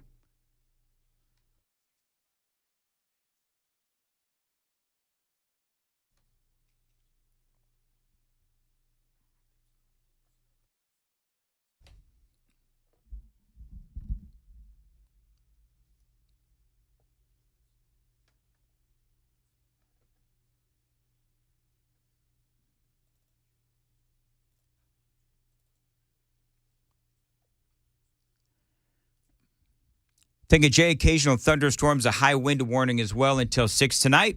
High of 68, right now 64. And right now we are under a tornado watch that does remain in effect for Middle Tennessee. Bill Haggerty, of course, Senator Bill Haggerty, he was on with me a few days ago. And we were talking about this D.C. crime bill that made headlines all across the country because you're making a very dangerous city even more dangerous. And so, as I was mentioning before the traffic break, you had both the Democrats and Republicans overriding the Washington, D.C. City Council in their bail reform law. This is more from Senator Bill Haggerty as he was talking about this bill and the things that have been going on in Washington, D.C. This is the nation's capital. It's a federal district. We provide this district with a lot of benefits that the rest of the nation subsidizes. And this place needs to be safe. It needs to be a place where Tennesseans can come and visit and feel secure, not some place that they feel like they're going to get carjacked, mugged, or even murdered. And if you think about the statistics here in D.C., the D.C. City Council wants to do this on top of 2 consecutive years where they've had more than 200 homicides. Those are record numbers. And in February of this year, we are 20% ahead of where D.C. was last year in terms of the number of murders. Carjackings tripled in the past 3 years. They want to lower the penalty for carjackings. They want to lower the penalty for murders. Yeah, I mean, he's absolutely right. Now, Biden said, because of what Haggerty is talking about, everybody knows the kind of train wreck Washington, D.C. is on many different fronts, but specifically to the crime in the city of Washington, D.C. So Biden had said ultimately that he was going to veto the congressional bill when it came to his desk. Biden said originally that he was going to veto that bill that would overrule the bail reform bill there in Washington, D.C. But he didn't. He's going to sign it into law, which means ultimately that Congress has overridden the Washington, D.C. City Council. But you had 173 Democrats who thought that the president was going to let the soft on crime policy legislation in Washington, D.C. Go through. And so now you've got the president who has effectively let these 173 Democrats led them out to dry. You know what I mean? This is now a situation where they're saying that the president betrayed them. This is from The Hill. The White House blanked this up royally, one House Democrat telling The Hill via text message. So a lot of us who are allies voted no in order to support what the White House wanted. And now we're being hung out to dry. The lawmaker continued. Blanking amateur hour, he said. Heads should roll, he said, over at the White House over this. The White House Democrat, I should say the House Democrat, adding multiple other lawmakers are extremely PO'd about the situation. This is what Cringe Jean-Pierre had to say about this crime bill. This was pretty big news yesterday.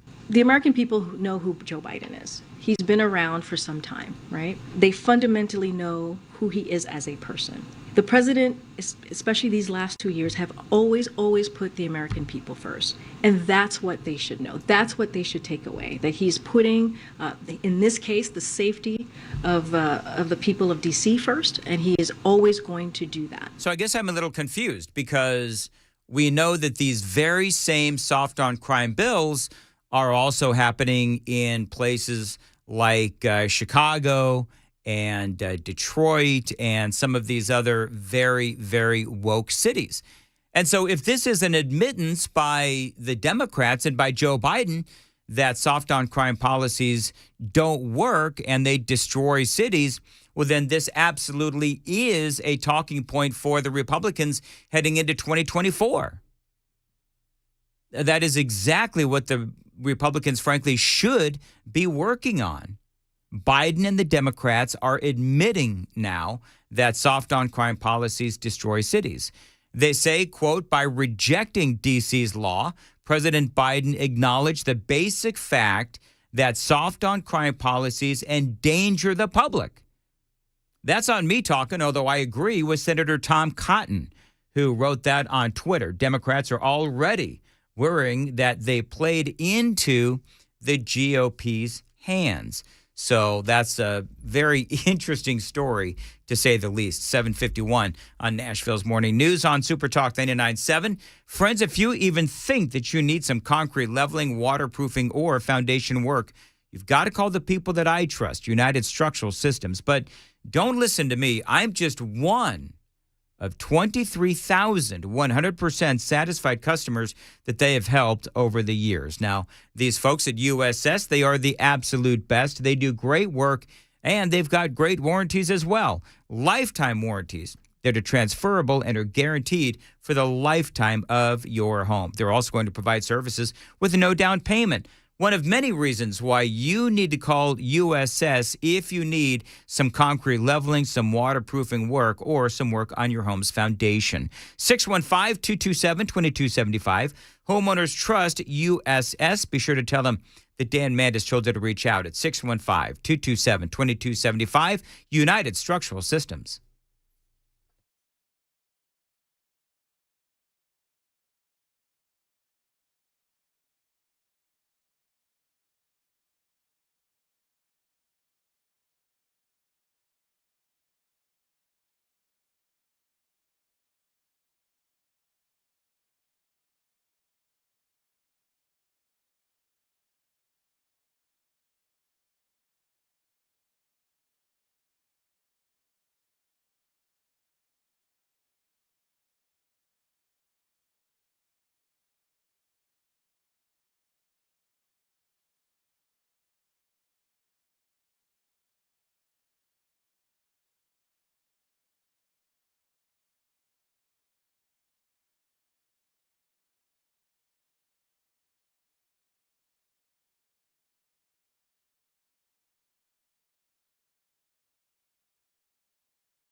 All right, we're going to break down all of the severe weather threats that we are under today in Middle Tennessee, starting with that tornado watch until 1 o'clock. You got to hear what happened about 90 miles east of Dallas last night, this same system that's bearing down on us from West Tennessee. And the Black Caucus in the General Assembly calling for the resignation of a Republican member of the state representatives committee there, House Criminal Justice Committee. Hear about that and more coming up at 8 on Super Talk 99.7 WTN. Thanks, Ken. 7:57, Nashville's morning news on Super Talk 99.7 WTN. Is it already heading into the 8 o'clock hour?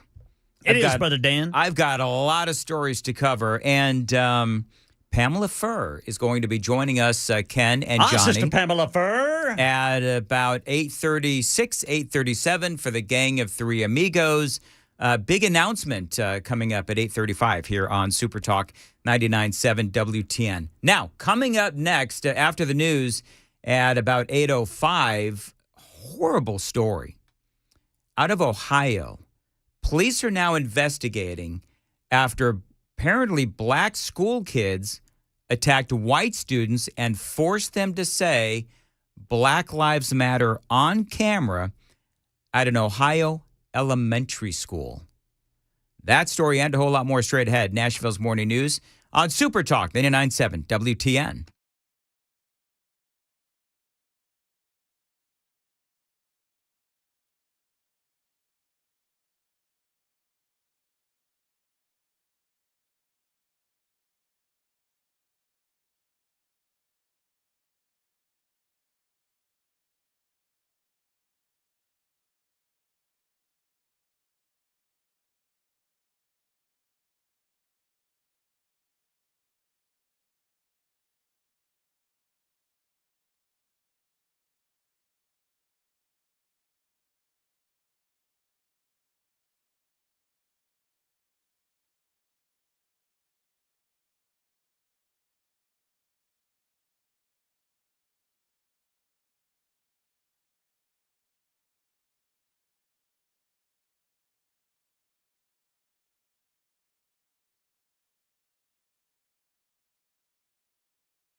Eight o'clock on the dot. I'm Ken Weaver with your top stories, and we are under several weather threats today, starting with the tornado watch until 1 o'clock. That's for the western half of Middle Tennessee. This includes Nashville, Hendersonville, Murfreesboro, Mount Juliet, Lebanon, Chevyville. There's also a level 3 out of 5 risk for severe weather from 10 a.m. to noon, specifically the immediate Nashville metro area.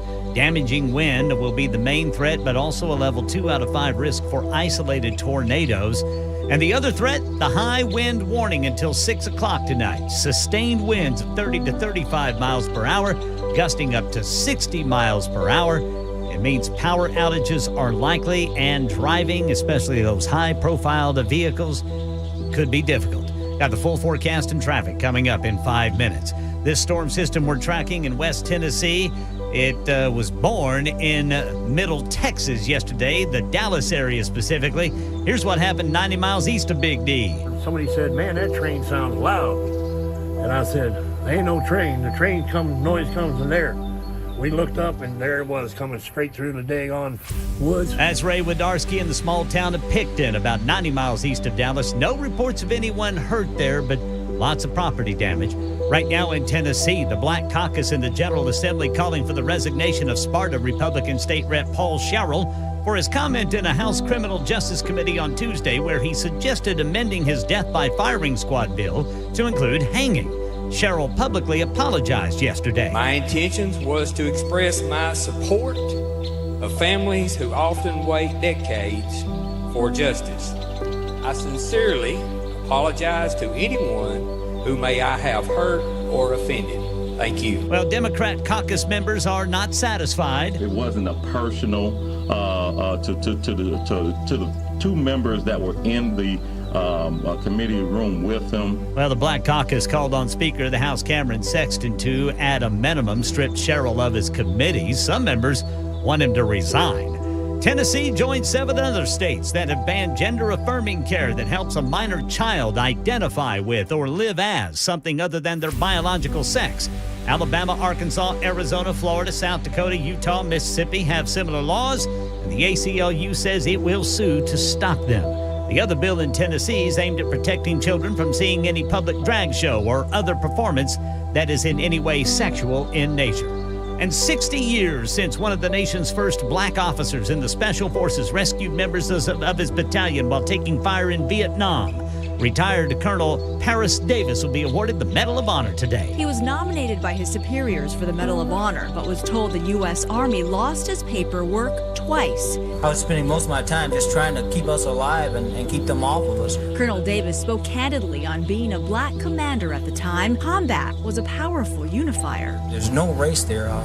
Hell, in the dark, by virtue of being an American citizen. Today, Colonel Paris Davis will receive the Medal of Honor from President Biden. Market Numbers Report. Market Numbers brought to you by Beacon Capital Management. Online at beaconcm.com. Futures are up ahead of the opening bell on Wall Street. Dow up 446, S&P up 48, NASDAQ up 166. That's the latest news. Traffic and weather next. I'm Ken Weaver, WTN News.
News with Dan Mandis. And so, my fellow Americans, We talk news. Super Talk 99.7 WTN. 8:07 Nashville's morning news on Super Talk 99.7 WTN. Tornado watch remains in effect for Middle Tennessee. Welcome on into Nashville's morning news on Super Talk 99.7 WTN. Ken Weaver, so it looks like we've got a number of different things that we're watching. We're watching the high winds. Yep. We're watching, of course, the tornado watches as well. And timeline really is between 10 a.m. and noon for the tornado, the tornadic activity? Well, the timeline for when the potential severe weather will hit middle Tennessee, and I'm talking about Nashville and the immediate surrounding areas, that is the timeline for that is 10 a.m. to noon.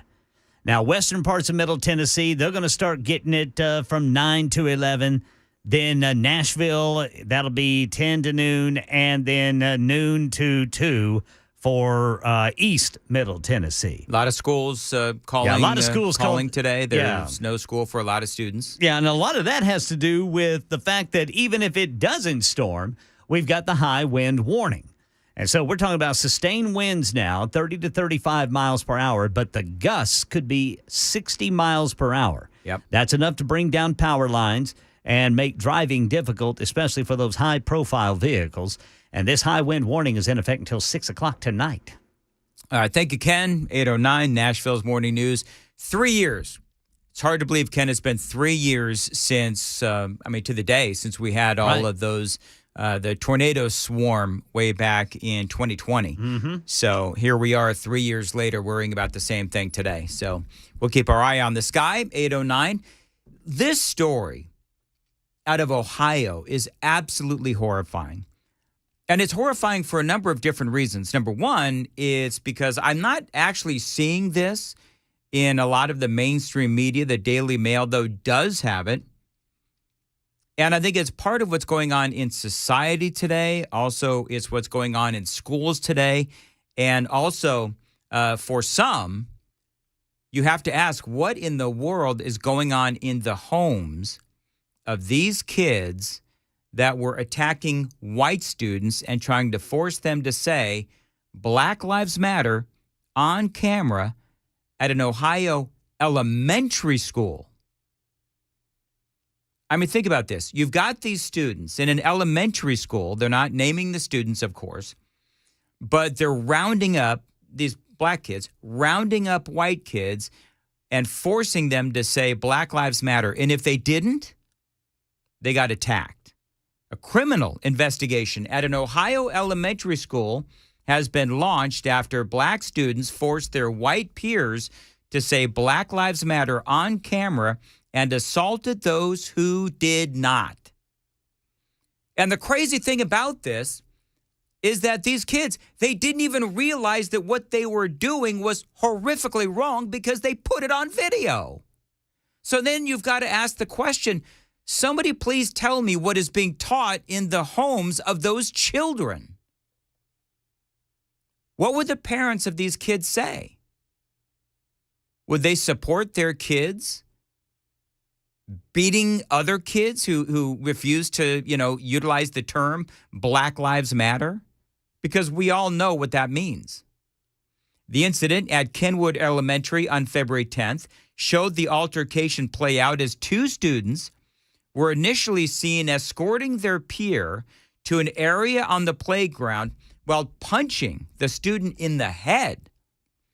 Footage of the 17-minute video showed the student being tossed on the ground while another student joined them seconds later. About 10 minutes later, a third student was thrown right beside them. So you look at this video and you're just seeing all of these, these kids being assaulted. They say the incident is being treated as an anti-white hate crime and lists at least 4 students involved. The names of the students were not immediately available. School principal Evan Hunsaker told police he was informed about the incident the following Monday. He stated that a few of the students who had tried to avoid the situation were chased down and escorted dragged, or carried to the spot on the playground. One student was also punched in the head by one of the suspects, the police report reads. Springfield City School District officials released a statement and won't be disclosing how the students will be punished. Well, I don't know. They ought to be charged with assault.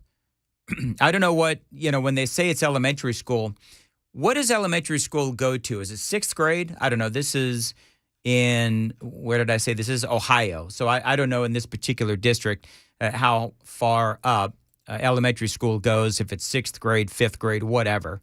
But this just goes to tell you, remember when the whole Black Lives Matter movement started?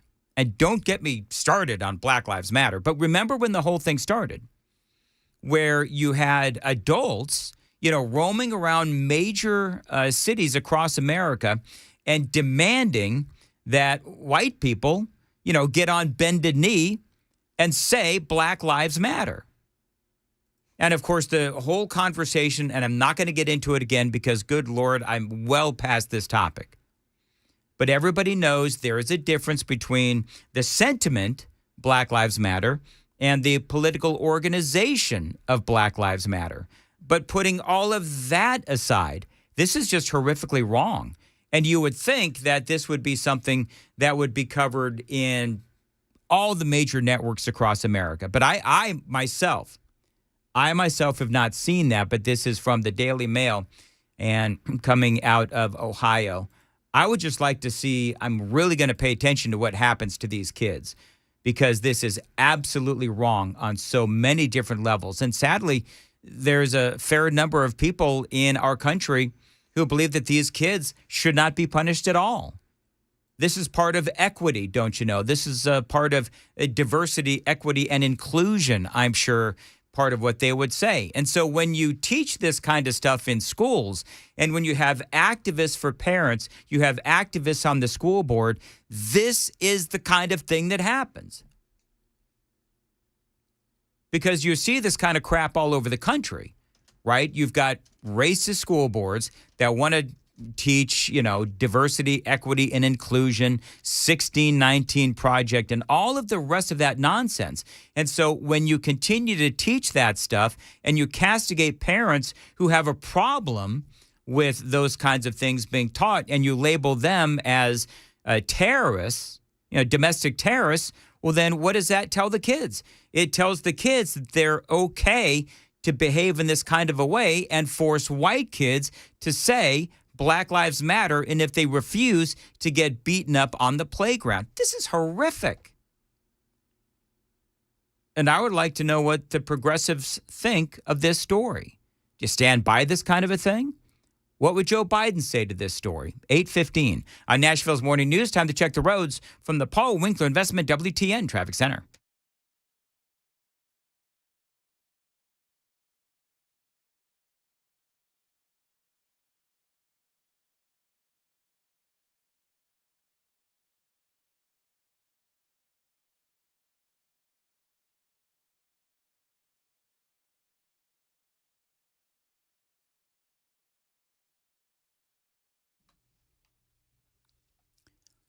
Thanks, Jay. 8:15, occasional thunderstorms today. A high wind warning until 6, a high of 68 right now, 65. And we are in a tornado watch, and that remains in effect for Middle Tennessee.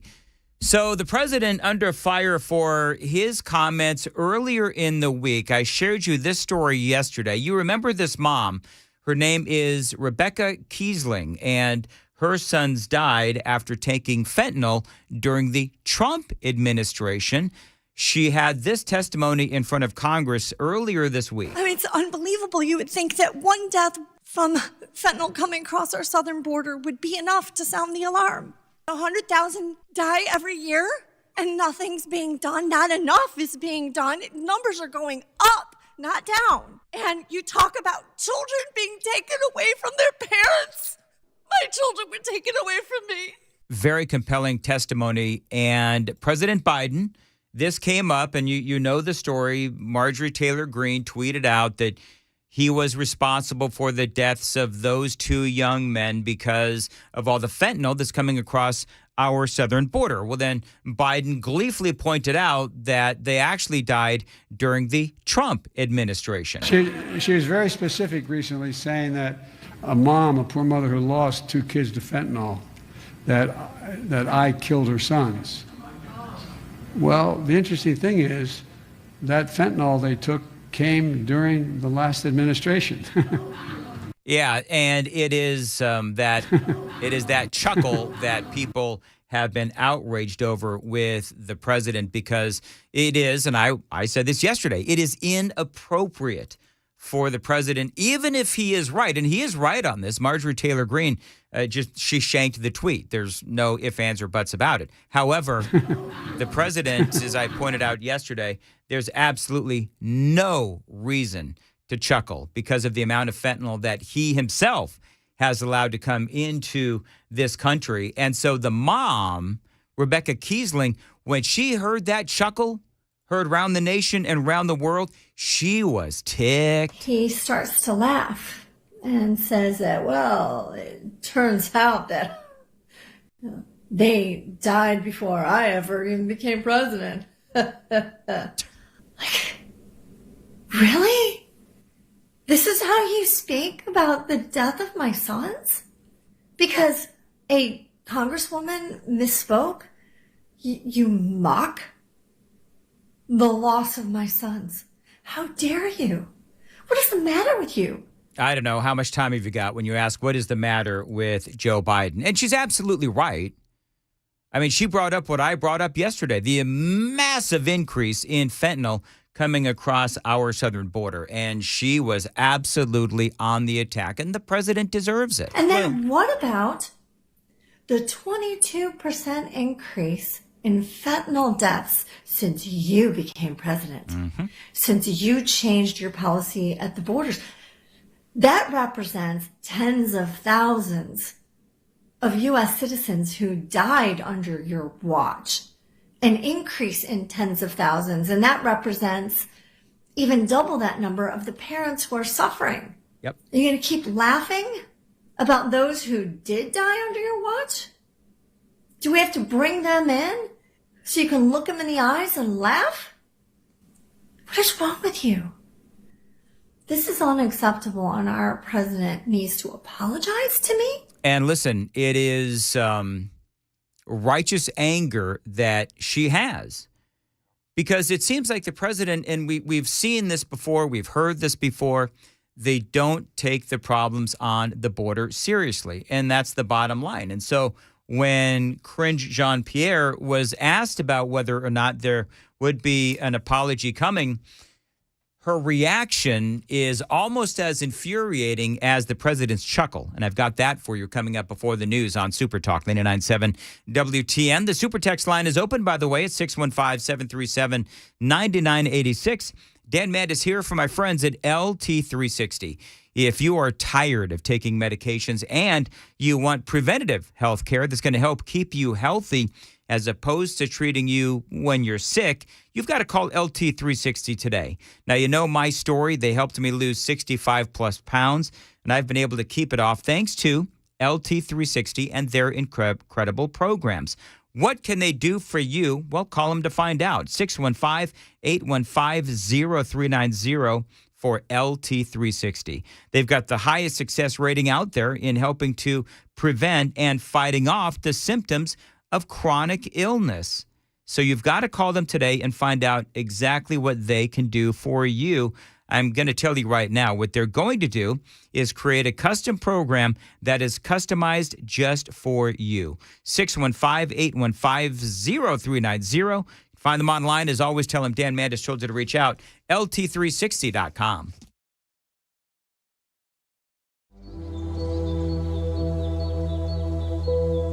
Hi, I'm Paul Winkler. What's one of the biggest mistakes that I find that investors make? Well, it's typically buying based on past performance. We look at our 401k, we try to decide which fund should I buy, and tend to look at historical past performance over 3, 5, and you even hear investment advisors telling people to look at 3, 5, and 10-year track records. Problem is that what do markets do? They go up and they go down. Well, where did this have a great past performance? Here to here. So we end up buying high. We found that there was one study back in 1986, and it was called the Brinson-Hooden-Biebauer study. And they were looking at what drove investment returns more than anything else.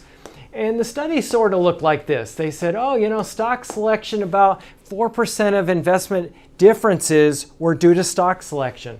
About 2% was due to market timing differences. Asset mix, asset allocation, that was the big deal. Now, what they found, which was fascinating, was that when the pension plans engaged in these two activities, in one study it showed that 100% of the time, investment returns were lower and it increased risk. Not something you want when you're an investor. So this is something that we teach investors to help them sidestep some of these issues. Now, if you want to learn more about our approach to investing in financial planning, go to paulwinkler.com and set up a free 15-minute phone call. Or you can call 615-851-1950.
Yeah, by the way, that crash that Brother Jay was just talking about there in Robertson County, 65 southbound has now been closed there between Portland and Gallatin Cross Plains due to that overturned tractor trailer.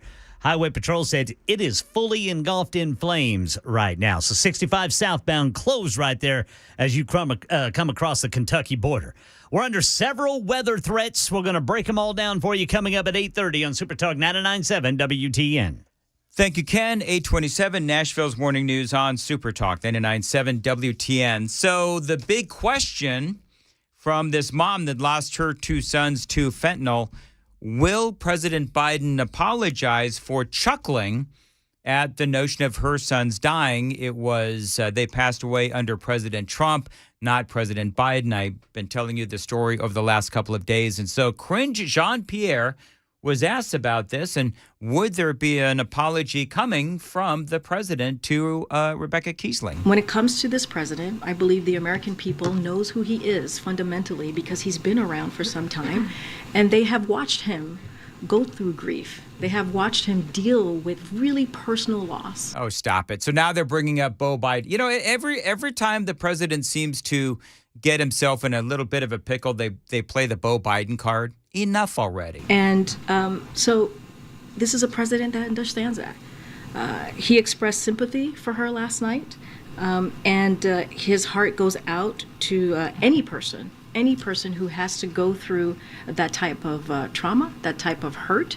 I will say his words are being mischaracterized by someone who is regularly discredited for things that she says that are really conspiracy theories. So she's talking about Marjorie Taylor Greene, but what about the mother? Because the mother literally said that the president owes her an apology. Obviously, that's not going to come. By the way, have you noticed, it sounds like I'm noticing something on 2 different sound bites today regarding the president. And I wonder if this is a new line.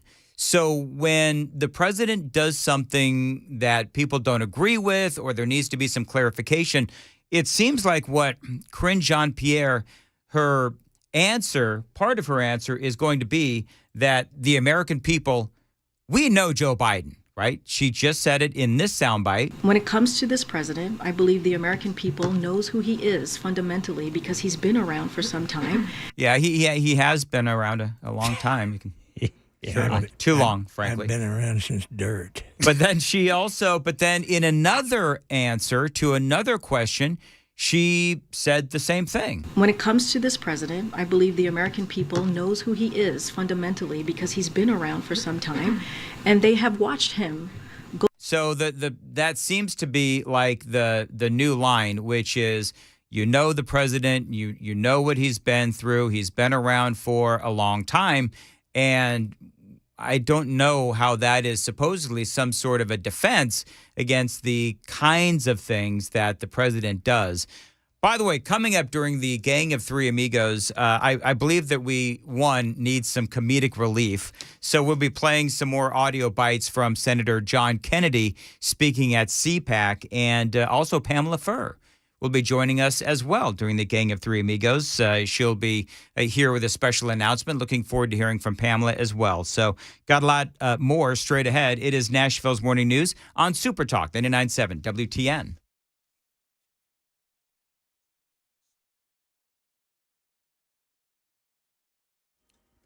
$8:30 on the dot this Friday morning. I'm Ken Weaver with your top stories. And again, we're under several weather threats today, starting with a tornado watch until 1 o'clock.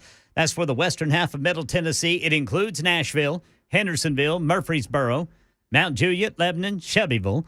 There's also a level 3 out of 5 risk for severe weather, specifically 10 a.m. to noon for the immediate Nashville metro area. Talking damaging wind, the main threat, but also isolated tornadoes, a level 2 out of 5 risk. The other threat will be the high wind warning. That's until 6 o'clock tonight. Sustained winds of 30 to 35 miles per hour. But then you've got gusts up to 60 miles per hour.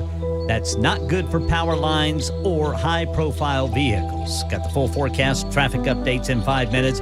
U.S. officials say the Biden administration will announce a new package of military aid for Ukraine today. This time, it will include some new equipment meant to help soldiers on the ground. And sentencing is scheduled for today now that once prominent South Carolina attorney Alex Murdaugh has been found guilty of murdering his wife and son.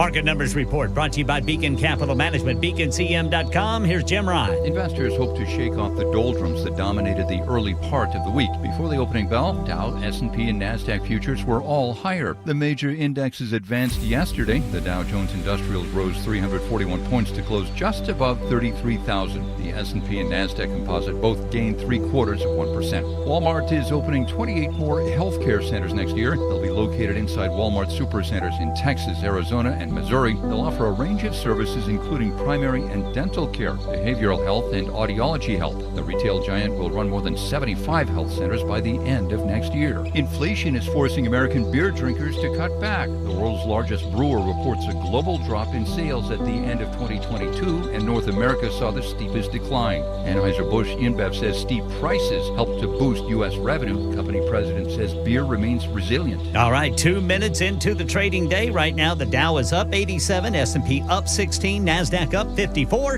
That's the latest news. Traffic and weather next. I'm Ken Weaver, WTN News. Thanks, Ken. Mark Spain Real Estate. Got to tell you something. If I had to put my house on the market today, this is the guy that I would call, Mark Spain Real Estate. They are home to the guaranteed offer. You are going to get the most money and a quick sale going through Mark Spain Real Estate. They've been helping out homeowners sell their homes for nearly 30 years. That's over 50,000 satisfied clients have trusted Mark Spain Real Estate to sell their homes when starting their next phase in life. Now, he's got nearly 10,000 five-star reviews, making them the #1 most reviewed real estate company in America. And as the most experienced real estate team, you can trust them to sell your home quickly and make the most money as well. So check them out today, Mark Spain Real Estate. These are the people you want to call to get your home sold quickly and for the most money. 855-299-SOLD is the phone number, 855-299-SOLD. Tell them Dan Mandis told you to reach out. You can find them online, markspain.com, and start packing.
Hey, it's Dan Mandis for Paul Winkler Incorporated. Now, Paul Winkler changed my financial life by teaching me the right way to manage my retirement. To be honest, I looked at a few different firms and decided to work with Paul and his team. Now, one reason why is because Paul Winkler voluntarily holds himself to the highest standards of fiduciary duty. Now, that means that the investment regulators require that I tell you that I am paid every time this commercial airs, and that's incentive to say nice things. Well, that's fair enough.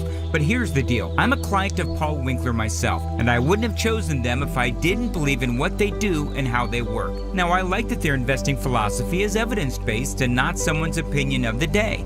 I wanted them to focus on balancing risk and helping me figure out what I needed in savings and help me make the decisions that would be in my best interest. I also didn't want to work with a firm that was paid on commission. Paul has 10 offices across Middle Tennessee, no doubt one near you. Check them out today at 615-851-1950. As always, tell them Dan Mandis told you to reach out. You can also find him online at paulwinkler.com and set up a free 15-minute phone consultation. That's paulwinkler.com.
.840, Nashville's Morning News on Super Talk 99.7 WTN. Time for the gang of three amigos plus one amiga. Is that a thing? Amiguette. Amigo, amiga, right? Ken, Johnny is, both of you are here, and Pamela Furr is here as well. Hello, Pamela. Sister Pamela Furr. Yeah. I want to be amiguette. Amiguette, is that what we should call her? An amiguette? That's what I did, Dan. I like it. You missed it. Oh, I missed it? Yeah, of course I did. Yeah. Always ignoring me. It's okay. What'd you say? What? Huh? Who? You do that to your wife too, Johnny? Whenever Amy says, you're not listening to me. Is somebody talking? What? What? Oh, that makes her so mad. Hello? I can tell you all. Don't ever do that. No. Oh, no, I do it. I know it's to my own peril, but I do it. Ken, do you do that too? Never. I knew that. Of He's course, smart. Ken never does that. See, Johnny, Well, he that's has why a happy Ken. marriage. That's why Ken gets all the kisses that he always brags about every single day. Lots of hugs and kisses. Pamela Furr, why are you here? Hello, my friend. What's going on? I ask myself that every day. I'm just joking. Well, no, I have a special announcement to make, and thank you for the opportunity to do it on your show and part of the Gang of Three.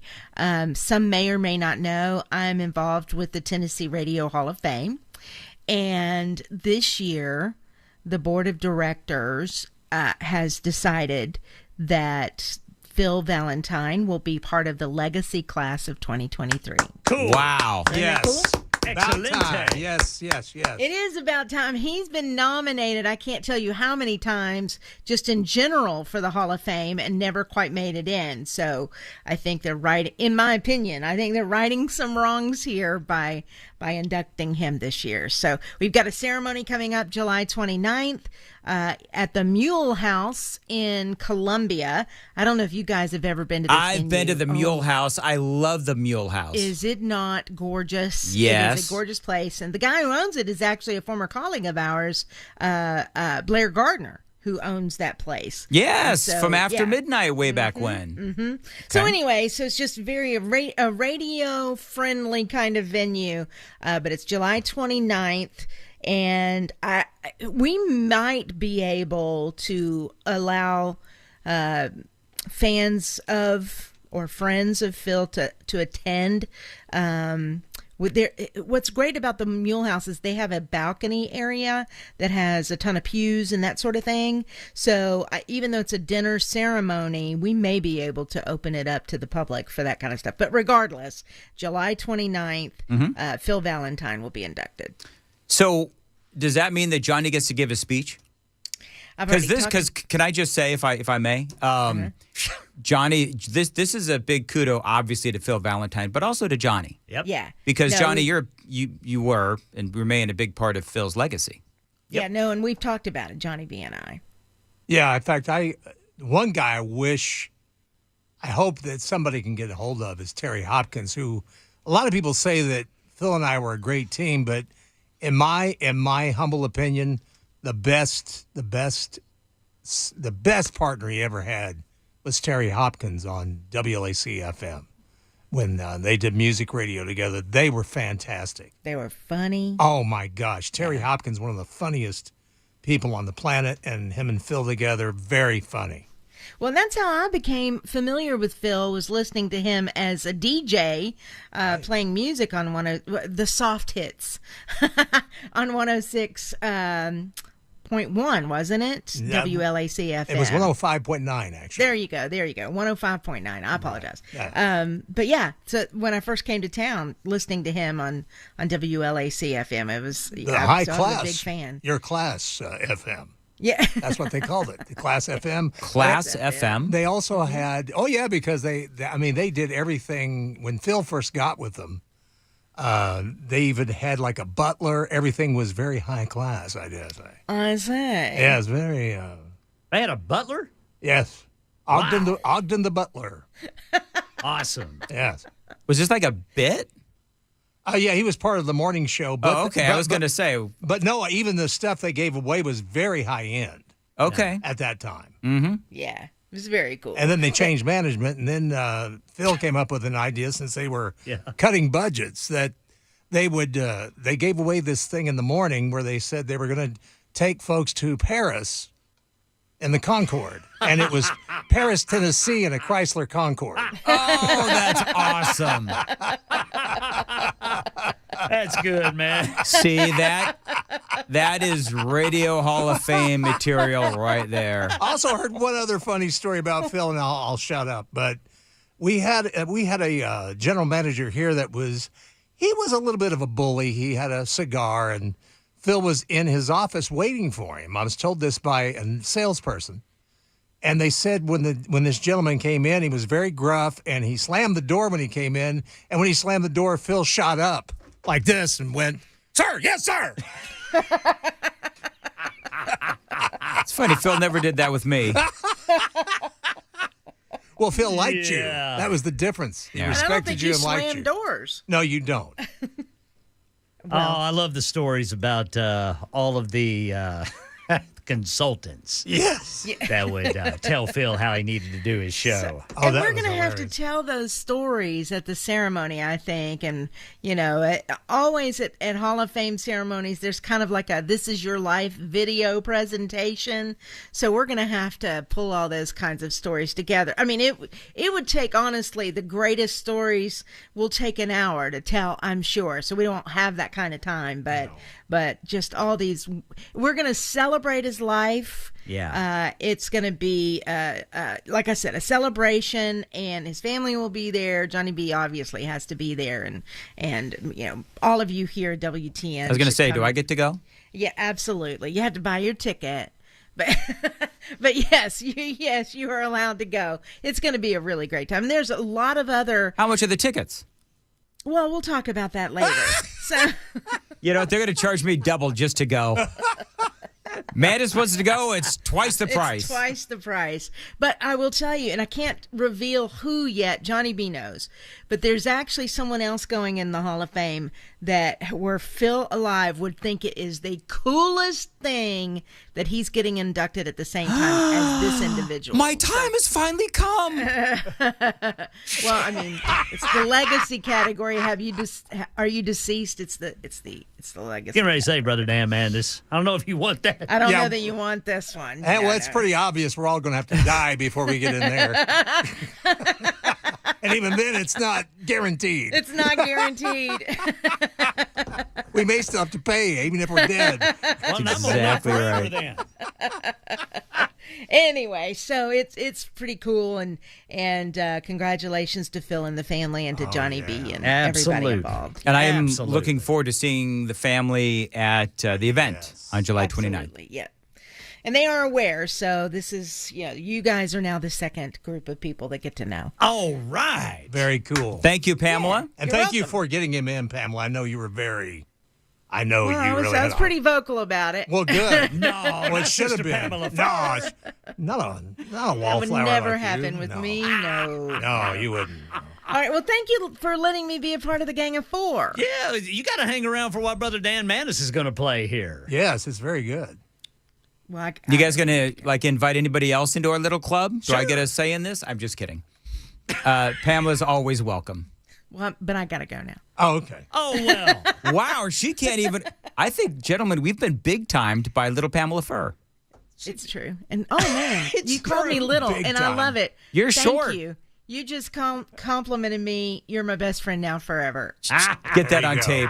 Sure will. Next time Pamela gets mad at me, she doesn't talk to me for 3 months, get that on tape. We'll just play that on a loop. It happens every year. It does every year. Bye-bye, Pamela. Thank you. 8:49. I'm sorry. Gotta go. Got more important things to do. I know. Sister Pamela Furr, man. She's always got something going, boy.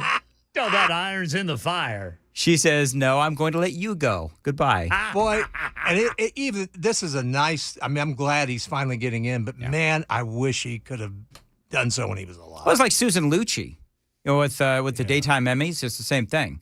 She deserved to be on getting an Emmy at some point, and I don't know if she ever did. I think she finally did. She finally did, but can you imagine the acceptance speech by Phil? It would have been hilarious. I wonder when we have these kinds of awards because you have these in cities all across America, states all across America. I do wonder, and I'm not talking about the Tennessee Hall of Fame. I'm saying generally speaking, award ceremonies, generally speaking, and when they give out broadcasting awards, I wonder if there is a prejudice against conservatives. No. Oh, you wouldn't think so. No, I'm asking a question because I'm putting together my Tennessee Broadcasting Awards submissions, and I'm listening to what I'm putting in for all of us, and I'm thinking, you know what? If it's a liberal or an independent, maybe perhaps that is judging these entries, there's liberals in radio. There's no way I'm going to win, or anybody from this radio station, because we're all just so darn conservative. Yeah. So I have wondered about that, but well, that's possible. All right, John Kennedy, Senator John Kennedy. Sir. I teased this. I want to play this audio for you. He was playing because it sounds like he's playing, as in like a comedian is up there on stage, and he has just a great speech full of comedy. The truth is, I do not hate anyone. I do not hate anyone. I look for grace wherever I can find it. Wait for it. So I say this gently. The Biden administration sucks. His whole thing was truth. You measure it any way you want. COVID, the economy, inflation, the national debt, the border, crime, cancel culture, treating parents like domestic terrorists. Afghanistan, our energy independence, now lost. He's right. My God. President Biden has been spectacularly awful. Wait for it. If you put President Biden in charge of the Sahara Desert, he would run out of sand. If the aliens landed in Washington, D.C. tomorrow and said, "Take me to your leader," it would be embarrassing. There you go. John Kennedy. I love that guy. And listen, clearly he is absolutely right about everything that he says. Let me play, I think, one more. The truth is that God is great, beer is good, Yes, sir. and the United States of America is star-spangled awesome. Awesome. I love that. Amen, brother. Star-spangled awesome. Yes, sir. I think I got one more The here. truth is that common sense is illegal in Washington, D.C. I know. I've seen it firsthand. I wonder sometimes how some people in Washington, D.C. actually made it through the birth canal. See, that's funny. That is funny. The truth is that we are going to have to get some new conspiracy theories because all the old ones came true. There you go. They say in, all the great, best comedy bits and monologues, there is a lot of truth, and certainly, especially when it relates to that last comment, he is absolutely spot on. That is Senator John Kennedy. Common sense. Speaking at CPAC. It is 8:53 on Nashville's Morning News on Super Talk. From the Glock store in Nashville, I really love going to the Glock store because this is where I bought my first gun